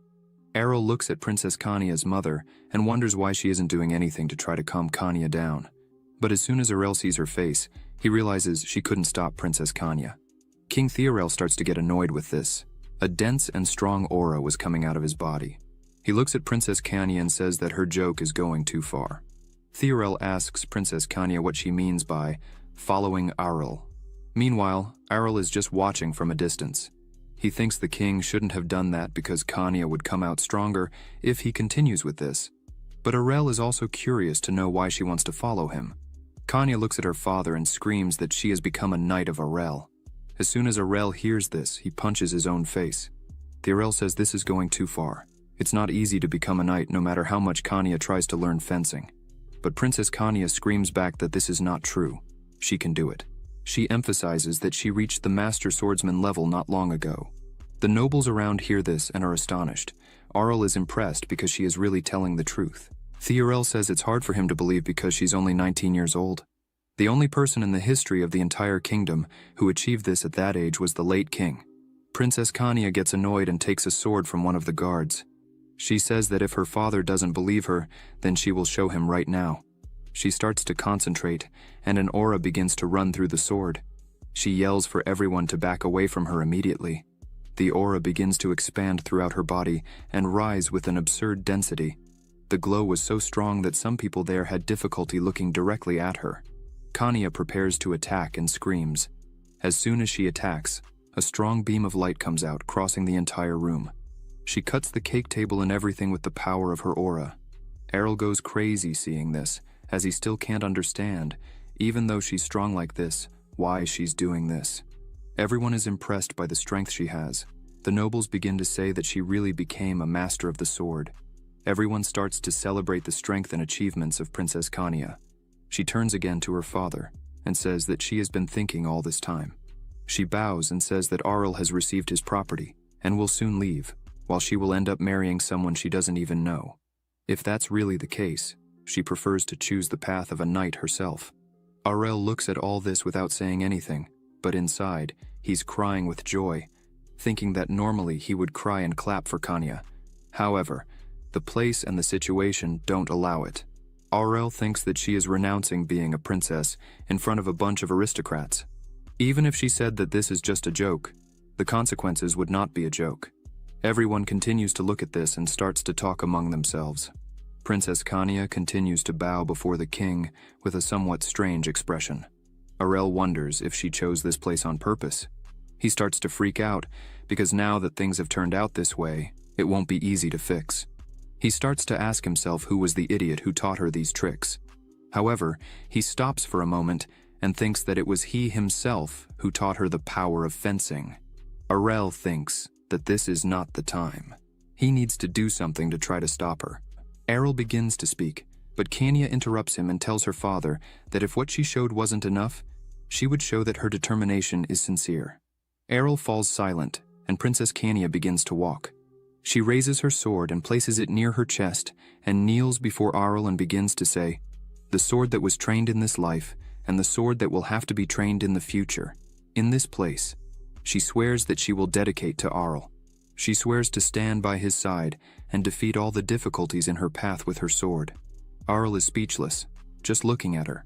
Kanya drops the sword and holds Arel's hands, saying that from this moment on, she, Princess Kanya Ernisia, promises to be his knight.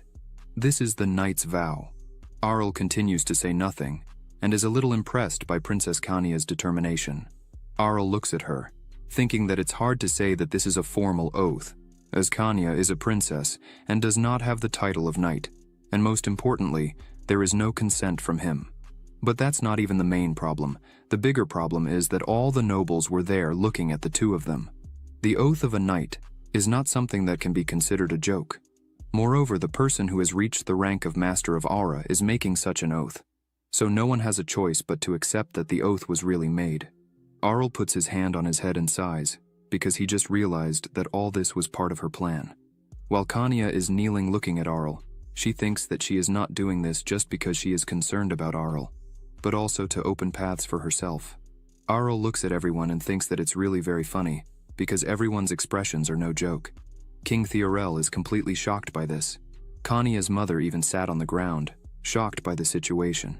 And most importantly, the beautiful evil aunt was completely irritated by this. Arel thinks that she thought she had gotten rid of the long-standing annoyance. However, now the situation is delicate and this is certainly putting her in a bad mood. Arel says that if it were another case, he would laugh in her face. But at this moment, he's almost crying too. Arel looks at this and thinks that he had thought this when he turned 1 year old. His birthdays never end in a normal way, and that's why he doesn't want to have another birthday feast anytime soon. There are some commotions, but time continues to pass. Things were being arranged in their carriages. Arel picks up his suitcase and says he will say goodbye now. His mother goes near him and says that time really passes very fast, as it seems like he was born yesterday. But he's so big now. Arel smiles and says he promises to visit her frequently, so she doesn't need to worry too much. His mother says that she is really worried, she and Chena, his former nanny, because he never cried so much since he was little, but still grew up peacefully. This surprises him as he thought that crying little would make him a great baby. It seems he still has a long way to go. His mother looks angry at him while holding his hand and says that he has a weak body, and therefore if he gets sick, he needs to ask for help immediately. He smiles at her and says he already knows that. Arel asks her once again not to be so worried. He takes the opportunity to start talking about the land he is going to, but his mother interrupts him and says that she already knows where he was going. Arel is surprised by this, as he did not imagine that she knew even that, as he made sure to keep it a secret all this time. She scolds him and asks if there is any mother who doesn't know where her son is going. He feels a bit embarrassed and scratches his head while thinking that even a former professional like him is helpless in front of his own mother. She runs to hug him and says that, as it's about him, no matter where he goes, she knows he will do well in any situation. This leaves Arel with no answers to give. She hugs him tightly and says, that's why she's not going to say she's worried anymore. She just asks him to stay safe because she loves him very much. Arel's eyes start to tremble and fill with tears with these words from his mother. Arel closes his eyes and says he will be fine, and asks his mother to always take care of her health too. Independence is the separation between parents and children. Even though he can come back frequently, it's something very sad to do. And so, the two say goodbye. Arel departs for his new land, facing the cold and snow on his way, the northernmost part of the kingdom on the map, a frozen land located under the icy mountains. Arel puts his face out to see how it was, but the wind and cold are too much of a hindrance. Arel starts to think that he was going to the ice continent that no one has ever recovered. He thinks about ways to work, but the ground was so hard it would break the tools. He thinks that the nobles who sent him to this place are joking. They really want him to die. He keeps his head out of the window and shouts that those nobles should just wait. because even if they threw him into a volcano with lava, he would still make it his comfortable paradise. He puts his head back inside. Kanya looks at him and asks him to stop playing and close the window. Arul closes the window and thinks it was worth spending money heating magical tools. This made everything warm, even this hateful coat. Princess Kanya says the carriage is very warm, so Arul has nothing to complain about. She asks how much he spent to do this. He looks at her and thinks he still doesn't know if Kanya is in her right mind. How can she wear the dress she used to wear in this cold place? Arul uses his powers and looks at Kanya. He realizes she is using her mana as thermal insulation. He thinks he never adored her something like that. This makes him wonder if she's doing this by instinct. Arul sighs and smiles, saying his sister is frighteningly talented. She gets a bit confused and asks if this isn't normal and if anyone couldn't do the same. Arul asks Kanya to tell this to her escort knights outside. Probably the two of them will cry with this. Arul changes the subject and stops joking and asks if Kanya really wouldn't regret coming to a place like this. She doesn't quite understand the question and gets annoyed, asking if he really hates her following him so much. Arul just turns his face without answering that, but Kanya grabs him by the cheeks. He says it's not that, he's just asking if it's okay for her to follow him. Theorel and Arul were quite worried about this, but Kanya had decided to follow him under the name of Knight's Apprentice. He even put his mind to think together with the Singh all day to try to come to an agreement, but it was no use. Princess Kanya was completely decided on what to do. Everyone tried to stop her, but she insisted on following Arul. She gets closer to Arul and says that she would never regret it. He asks if she is serious. Kanya releases Arul and says that she actually thought of it as a great opportunity. Arul doesn't quite understand what she meant by that and asks her what opportunity that would be. Kanya asks if she hadn't already told him before. She lowers her head and says that if she had stayed in the palace, she would have gotten engaged soon after. Arul replies that it's very likely. He thinks that Kanya is turning 19 this year, and the fact that she hasn't gotten engaged at this age is surprising in itself. She sighs and says that although the date has not yet been decided, Arul begins to understand everything and thinks that's why she chose to follow him like this. Arul thinks that Princess Kanya is exactly like him. She doesn't want to be restricted, so it's natural that she made this decision.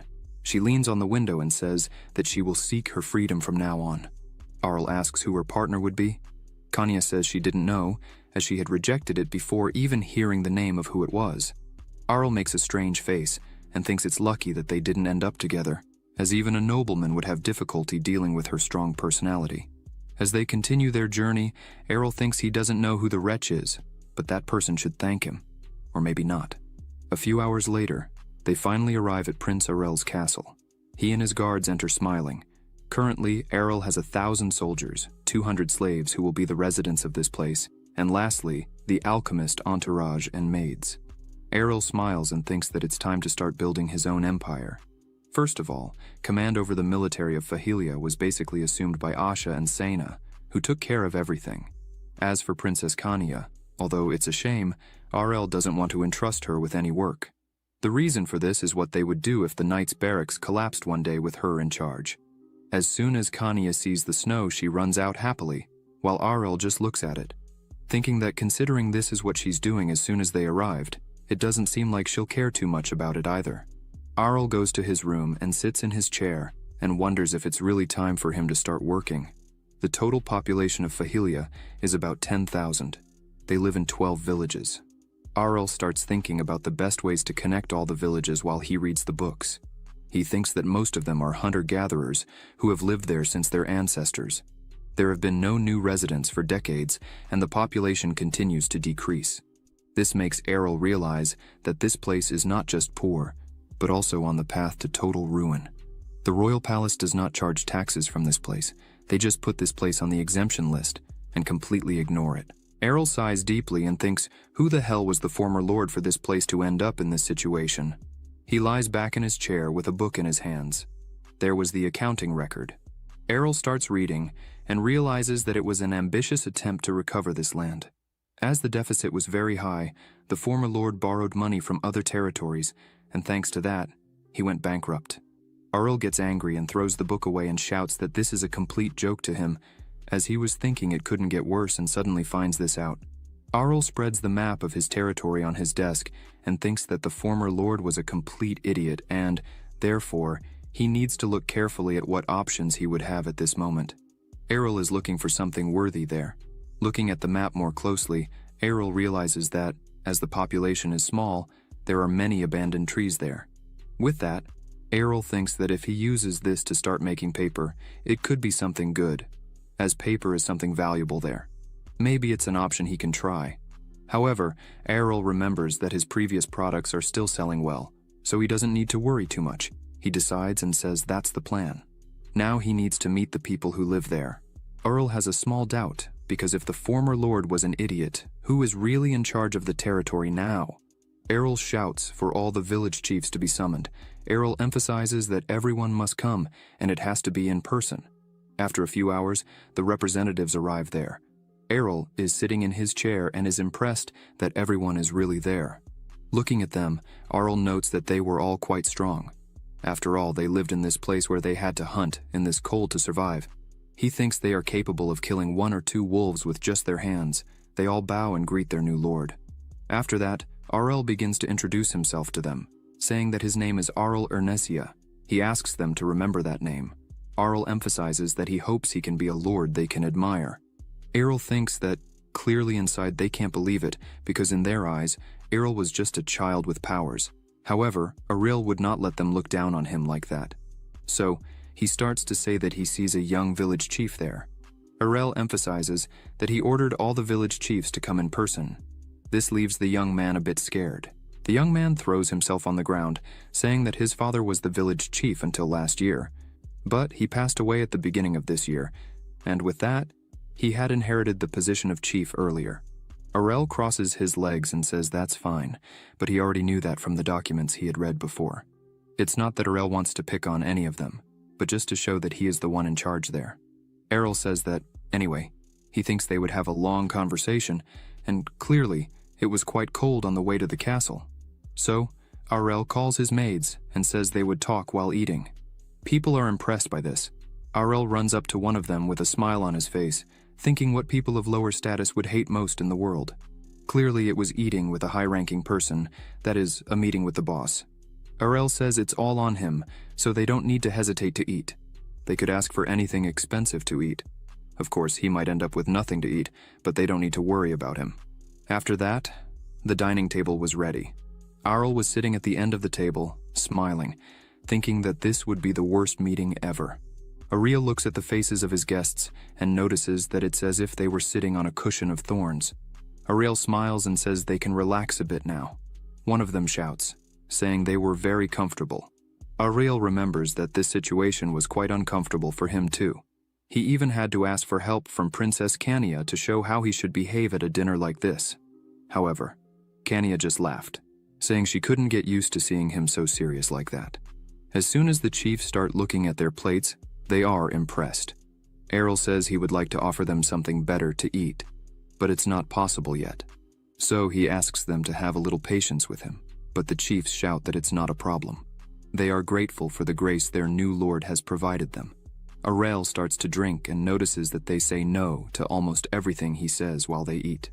Errol thinks that, although it was a simple meal, he didn't serve it because of a lack of money. As the chiefs eat, they realize that the meat had salt.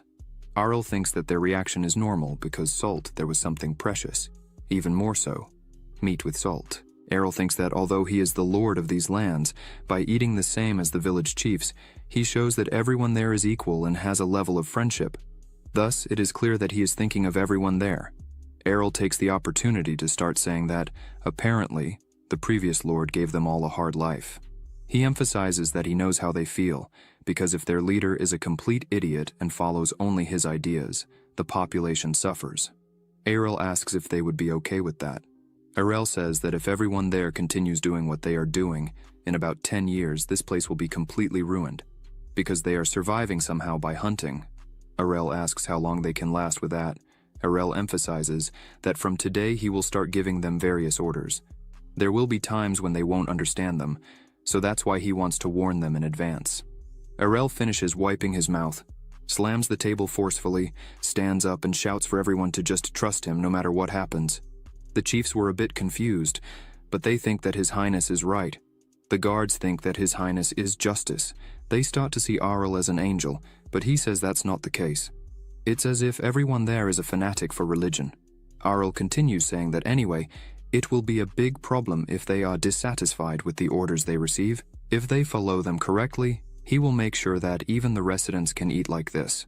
Arel claps to get everyone's attention and says he will state his first request. He knows they have already been notified, but he wants everyone to accept the residents he brought. The slaves should have been transferred to the villages. They were all freed to live with their families in the villages, and those who received education will work there perfectly. One of the chiefs says that the biggest problem in accepting them into the villages is that they wouldn't know if other residents would understand this situation. Arel thinks for a bit and really finds it will be difficult. Even though they are freed, the disgusting wall of status is hard to break. From the residents' point of view, they are even strangers. Arel tells them not to worry about it, as he is asking them to just accept them into the villages. With that, they would be rewarded with something else. Arel smiles in a strange way and says he hopes they have understood, as they have already received his sincerity. The village chiefs end up agreeing and saying they will do their best. Arel smiles and says that is really good to hear. After the end of the meeting and dinner, everyone starts to return to their villages. The young chief turns to another chief and asks if the former lords were like Arel. The other chief says that compared to the former lords, Arel was a bit strange, as most of the lords who were sent to that place never had any interest in the territory itself, since the place is practically a land of exile for them. The previous lord tried something, but because of his irrational orders, many residents died of starvation, and some of them were injured. But in this current situation, a new lord has come, a boy who has just had his coming-of-age ceremony. Moreover, he is the youngest prince of the royal family. How twisted can life be? The village chief says he doesn't know why the prince came there. At first, he just hoped that he wouldn't be as foolish as the other previous lords. However, after looking into his eyes today, the chief is sure of it. Now this boy is extraordinary. The young chief asks if they will finally be okay. The other chief replies that only time will answer that question. For now, they should try to put their trust in Lord Arel. Meanwhile, in his castle, Arel was lying on Seina's lap, looking at the papers she brought for him. Arel didn't seem very excited about what he was seeing and asks if that was really it. Seina starts to stroke his head, saying that he was looking at the documents that the servants had in their hands not long ago. Arel was acting like a baby. He replies that's exactly it, he needs to check something. Arel continues looking at the documents while Seina kept stroking him. He says that when he took over, the total population was about 10,000 people. However now, when he looked again, there are only 9,651 people. Including the villagers he brought, there should be about 9,800 people. Seina now massages Arel's hand and says that, indeed, compared to the time she lived there, the population had decreased. Arel says that certainly, considering the blank period before taking over the position of the former lord, it's true that the population is declining. The number of newborns is also terribly low. As expected, poverty is the biggest problem of these lands. Seina continues to massage Arel's hands while he closes his eyes and thinks that, from the money he had earned so far, he could invest is about 450,000 euros. If he keeps the situation as it is, he thinks they could last about 50 years. Arel thinks he's in a mud puddle up to his waist. He gets annoyed because the nobles of the family wanted to leave him rotting there for half his life. Clearly, they were trying to kill him by pushing this muddy economic situation onto him. Arel thinks again about what he could do there. He tells Seina that it would be very good to do agricultural work there, but she starts saying it's impossible. The former lord went bankrupt precisely because of this, shortly after promoting agriculture. Arel continues thinking and says that the former lord really was not a normal person. He thinks again and closes his eyes. Arel thinks that agriculture is limited to self-sufficiency. In the end, trade using specialties must be the only solution. Suddenly, Arel stands up shouting that he had some plans, but now they would need to hurry to prepare the ground for him to execute his plan. Seina is happy with this and claps for him. With that, Arel and Asha go out for a walk in the snow and cold. Arel thinks that, first of all, they would need to have a road to facilitate everything. He tries to imagine what it would be like to walk there with carts. He is worried because the soil is unstable due to frequent snow and poorly maintained roads. A merchant could easily have an accident going there. Some village chiefs receive the road construction plan from Fahilia and are amazed. After reading, the chief says that, from what he understood, Arel was hiring and would pay a fair wage. The chief says that if you take into account what he said the other day too, The chief asks if they should try, since the Lord would take care of the construction cost. However, the rest of the villagers did not exactly know what to answer in this case. However, after a few minutes, they decide to look at the construction site to see what it would be like. As soon as they get there, they are amazed, as there are several people working there and materials arriving from all over. As they looked at all this, a person was talking to Lord Arel. The man points out that this work would be quite large, and therefore they should follow the plan very well. Arel crosses his arms and says that it's not a problem if it takes longer than planned. Arel asks them not to worry. He would pay whatever they want. After Arel says this, the workers are extremely happy. Arel smiles and says that, as always, money changes the world. With that, everyone continues working, each in the way they could. Arel puts on glasses and a fur coat, crosses his arms and smiles. Beside him were Sena and Asha. He thought it was really good the way everyone is working hard and together. It can't get better than this. After some time, Arel looks at the ready road and thinks that if a person wants to eat, they need to work. This is the truth of the world. He laughs, as he was happy with the result of the road. Arel turns to the workers and smiles, saying it was excellent work. With that, the carts could walk there quietly. He shouts, saying that now they should plow the rest of the lands. The workers celebrate and say they would go immediately. Arel went to meet a market owner. The guy says that the establishment of a trading company in other places might be, but in Fahelia, it's a bit difficult. Arel grabs him by the shirt and tells him to just shut up and do it without complaining. The man starts to tremble and says he would do it. Things started to flow. Arel thinks that for now, the main items of exchange are the daily necessities that the residents there need. A woman goes to the store and is impressed. Another woman is also very happy with the size of the furs they had there. Arel continues to analyze the situation and thinks that if he gives orders from the trading company he manages, not only the residents but also the peddlers can appear there to actively negotiate. And with that, he could create the basic trade route and finally reached the last step to save the ruined territory. Arel throws a bunch of papers under the table. Damon picks up all the papers from the table and is amazed.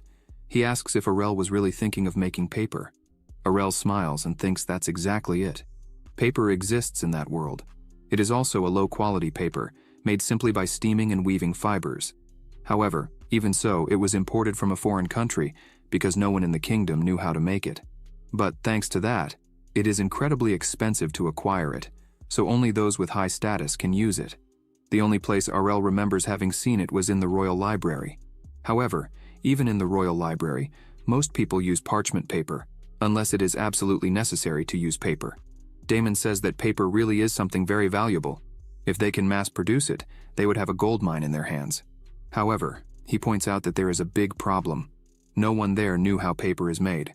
Damon asks Arel if, by any chance, he knew about it. Arel puts both hands on the table and starts to smile. He looks at Damon and asks him if he, Lord Arel, didn't know that. He wouldn't even touch on the subject, right? Damon is happy to know this and says that this was expected of His Highness. Damon asks Arel if the competitors would stand still. Arel lowers his head and tells Damon not to worry about it, because the way of preparation and quality would be completely different. Damon could say that it is even a different product. Arel starts to open his drawer and says that, as much as he knows all the steps to make it, he would still need this equipment to be able to execute the plan perfectly. He takes a paper from the drawer where the whole plan of a machine is. After Arel hands it to Damon, he asks what Damon thought of the plan. Damon analyzes the machine a bit and says that it really is an impeccable piece of equipment, but he thinks he wouldn't be able to do it alone. Damon points out that, if it's a necessary remedy, they could try to solve it, no matter what remedy it was. But the development of machines is a completely different matter. Even the blacksmiths who lived there would not be able to make this type of equipment easily. Damon says that, even with all this, there was still one thing. This catches Arel's attention, who asks what it would be. Damon starts to say that if they were the dwarves of the royal capital, definitely the production of this machine would be possible. After hearing this tip, Arel starts to think a bit about the matter, and as far as he knows, the dwarves set up a forge in the royal capital and receive commissions with it. They say they can make anything, no matter how precise and sophisticated it is, they would still be able to make it. After thinking about all this, Arel shouts that it's all right, because spending money is what he knows best.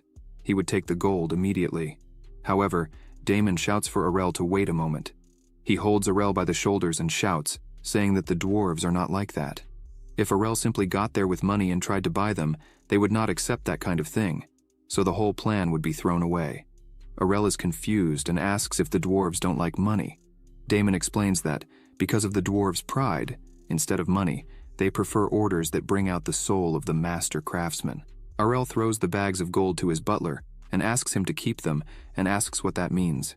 Damon closes his eyes and explains that if it is not to their liking, even if it is a request from a noble, they will never accept it. Arel starts to think a bit and believes that this is because they are a race full of craftsmen from birth. That's why instead of a high salary, they think that the chance to use their techniques is more rewarding. Arel thinks that this is the perfect condition to starve to death. Damon says he has contact with a dwarf. He would get in touch with him and try to solve this. Arel is very excited and says that this is a great idea.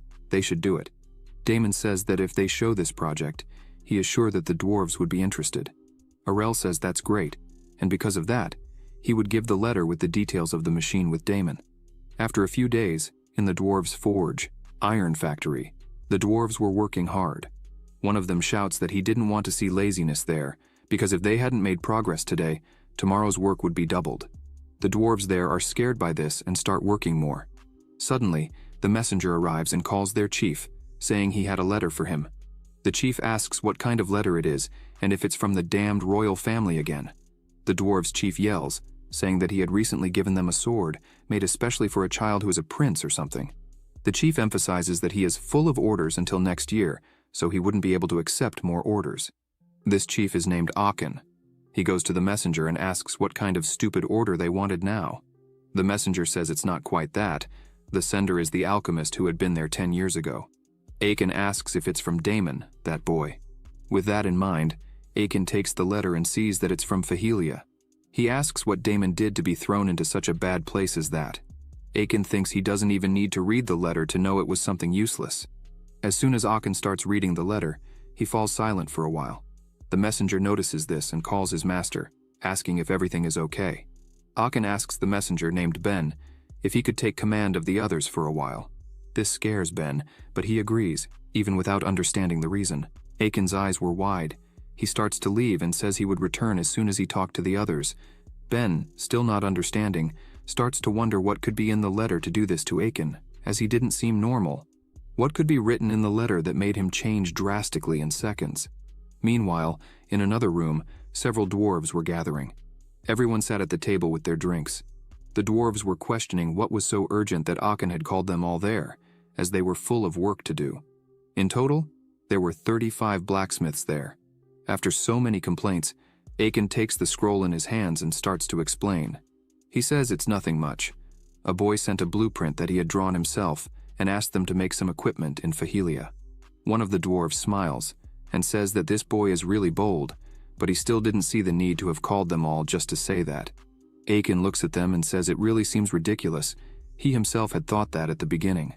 Akin asks everyone to take a look at the project and opens the letter on the table. Everyone starts looking closely at the project made by Arel. All the dwarves started to sweat seeing the project. One of them asks if it's some kind of joke. Akin says that it's really what they are seeing. This project is for a paper-making machine. Akin asks if they remember what happened 5 years ago, a boy from the east who said he wanted to make high-quality paper. One of the dwarves lowers his head and says they could remember perfectly. In the end, the dwarves couldn't meet the expectations with their skills, and that was the greatest humiliation and shame they felt. Because of that, he himself almost threw his hammer away. Akin stands up and raises the paper high, saying that someone in Fahelia just presented ideas and technologies that they couldn't even dream of reaching 5 years ago. And best of all, he's asking for help, asking them to send workers. The dwarves get a little irritated with this. Akin sighs and sits down again, and says that since no one else wants to do it, then he would go alone. The dwarves tell Akin to stop talking nonsense. They ask Akin if he doesn't have too much work to do. Akin says that his disciples could take care of everything. He emphasizes that he would be the only one going, and that there wouldn't be enough workers in that case. Everyone is silent for a while, and suddenly everyone starts shouting that they would also go and even fight to see who would really go. Akin sits holding the scroll in his hand and looks at everyone while thinking that, as he expected, they can't hide their excitement. They must have been intrigued by the project. After a while, Akin shouts for everyone to stop and be quiet, as it was not possible for all of them to go. If everyone went, the forge would be closed. Aiken emphasizes that only half of the team could go on the trip. The other half had to stay so they could deliver all the orders without delay. However, everyone offers to travel again, and this starts to cause another tension between them. Aiken sighs again and says there's no way around it. They would have to decide with that. The dwarves stop and start saying that really that is the best way, and the only way to solve the problem. Suddenly, Ben goes to the meeting room and opens the door, asking Aachen if he could clear up a small doubt. However, as soon as Ben looks into the room, he sees all the dwarves inside brawling. When dwarves don't agree on something, they decide fairly by brawling. That's the iron rule of the dwarves who have been running this forge for many years. Ben just closes the door. A bottle hits the door, almost hitting him. Ben says it's always the same, he would just leave there. Meanwhile, in Arel's palace, he was lying in a chair, saying that it would take at least 5 days for the dwarves to send a response. He wonders what he should do until then. Then, he gets up from the chair and jumps on the bed, saying there's nothing better than just doing nothing. He covers himself and rolls around in his bed, saying that there would be no work for a few days, so he should rest until then. He says he would start by taking a nap, even drooling. Suddenly he hears a very loud noise that almost scares him to death. Arel gets up all wrapped in his blanket and realizes that the noise is Fly. He asks since when Fly became so noisy. He shouts that this is harassment. He looks out the window and sees Fly upside down. He asks what he was doing there. As soon as the sleepiness passes, Arel gets worried because he just saw Fly there. This shouldn't happen, as this creature can definitely fly, but there's no way it could reach that speed. Not to mention the most important thing, this place is too high for a baby griffin to fly. Fly was falling uncontrollably, but outside was Princess Kanya, waiting to catch him. As soon as he falls, she manages to hold him. Fly was completely scared of this. Kanya asks him why he couldn't fly higher. She says she would help him. Fly was trembling and crying. She starts spinning with him too fast, and then throws him up very high. Arel goes outside and asks her what she was doing. He asks if Fly did something wrong to her, like touching her dress. Kanya turns around and asks what Arel was saying, as it wasn't anything like that. However, when she turned to talk to him, Fly goes straight past and falls to the ground, creating a small hole and getting a bit hurt. Arel says that if there's nothing wrong, why was she intimidating Fly? She screams that it was a misunderstanding. She kneels down and starts cleaning Fly, but the poor thing was all hurt. She says she was just giving him a little training, there was no reason for her to pick on him. Arel is not pleased at all and says that this is not training. Since the beginning of the transition of functions, Kanya was the only one who was free, while everyone else was working. Kanya's daily routine was to eat, train in fencing, sleep, and so her days went. For someone who can't stay in one place, when she started fighting against boredom, she saw Fly playing in the garden. Right at that moment, Fly's misfortune began. Kanya turns to Arel and says that Fly would become a beast in the future, but he was still too slow. What should they do about it? Arel asks if that's why she was doing this to Fly. She says that's exactly it, and asks if he understood now. Arel puts his hand on his face and says it would have been better if he had taught her common sense and not fencing. Fly agrees with this. Arel thinks he could use these free days to spend more time with Kanya, as everyone was busy, even he was full of work. However, he would have a few free days until the dwarves responded. Arel begins to wonder what siblings usually do for fun. He tries to remember his first life, but remembers that he was an only child. Arel says that he had blood relatives who could be called brothers in all his past lives so far, but their relationship was not very good. It was quite normal for them never to talk to each other. Arel thinks that a former professional like him doesn't know what to do at this moment. He takes Fly from Kanya's hand, leaving her surprised. He releases Fly, shouting for him to be free. She gets angry, yelling at both of them. She asks Arel why he had done that. He says he just saved a poor griffin. Fly was so happy that he even cried for being finally free. Kanya was mad about this. Arel thinks that now he would be an exemplary younger brother in this life. He starts to say that, since Fly was no longer there, they could have fun together today. They start playing chess. Kanya makes her move. Arel makes his. After a few moves, Arel wins the game. Kanya is a bit frustrated with this. She throws everything up, shouting that she couldn't do this kind of thing. Arel is scared by this, as one of the pieces hit his face. He thinks he never imagined he would see someone flipping a chessboard in person. Kanya was crying at the table, shouting that she couldn't continue doing this because it all made her very restless. She screamed that Arel didn't help because he didn't make it easy for her to win at anything. Arel starts to approach her, thinking he had thought of this game so they wouldn't have to go out in the cold. However, he thinks she can't continue like this, bored. He tells her that he understands how she's feeling, so he would give her a small advantage. She stops crying and asks what advantage that would be. Aurel hands her a necklace with a magical artifact that can enhance a person's intellectual potential. He tells her that with this, she will be able to think faster than before. She is surprised by this and stares at the necklace in her hand. Aurel thinks that, as he is a professional from past lives, his experience in chess is 100 times better than that of ordinary people.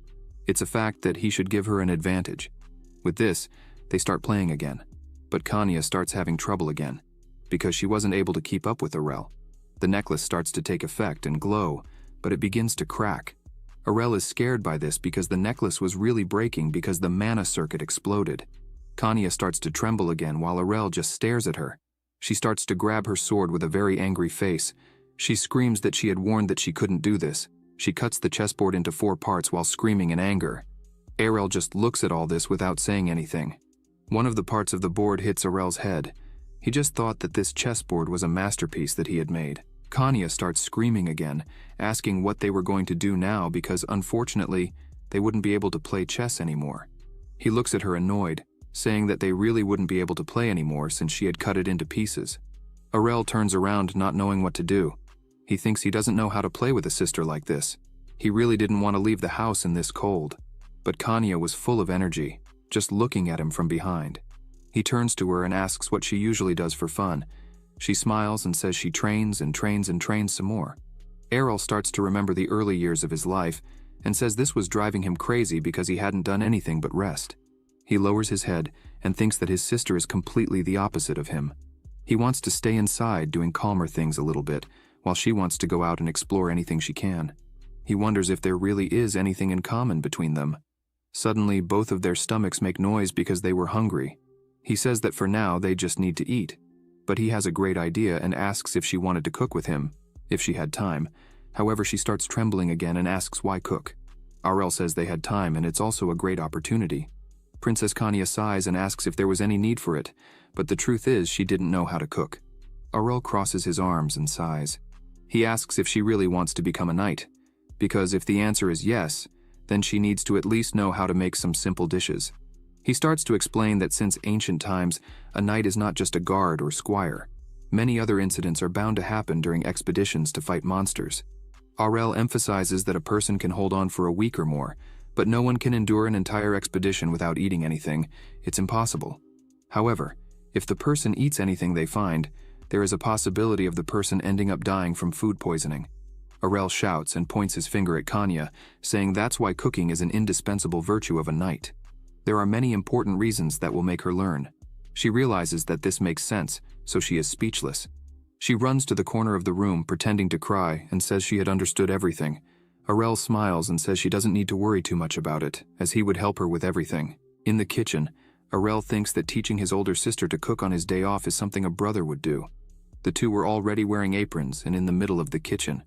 Aurel turns to Kanya and asks if she was ready. She says yes, so he starts to explain what they were going to make today. The name of the dish is stew. Stew is a simple dish, made by adding meat or vegetables in moderation and boiling. It is also the most frequent menu at the camp, and most importantly, it is a dish that has the least possibility of failing. Even knowing this, Aurel still couldn't help but think of the two of them lying on the floor from food poisoning. While Princess Kanya was cutting the vegetables, Aurel was watching everything closely. He tells Kanya that she is really good at using the knife. She makes a smug face and says it's nothing. After she finishes cutting and peeling all the ingredients, Aurel tells her to put them all gently into a pot of boiling water. Then she starts to put all the ingredients in there calmly. After that, he tells her to season in moderation. She starts to put the seasonings very carefully. After that, they just had to wait a bit until the ingredients were boiled.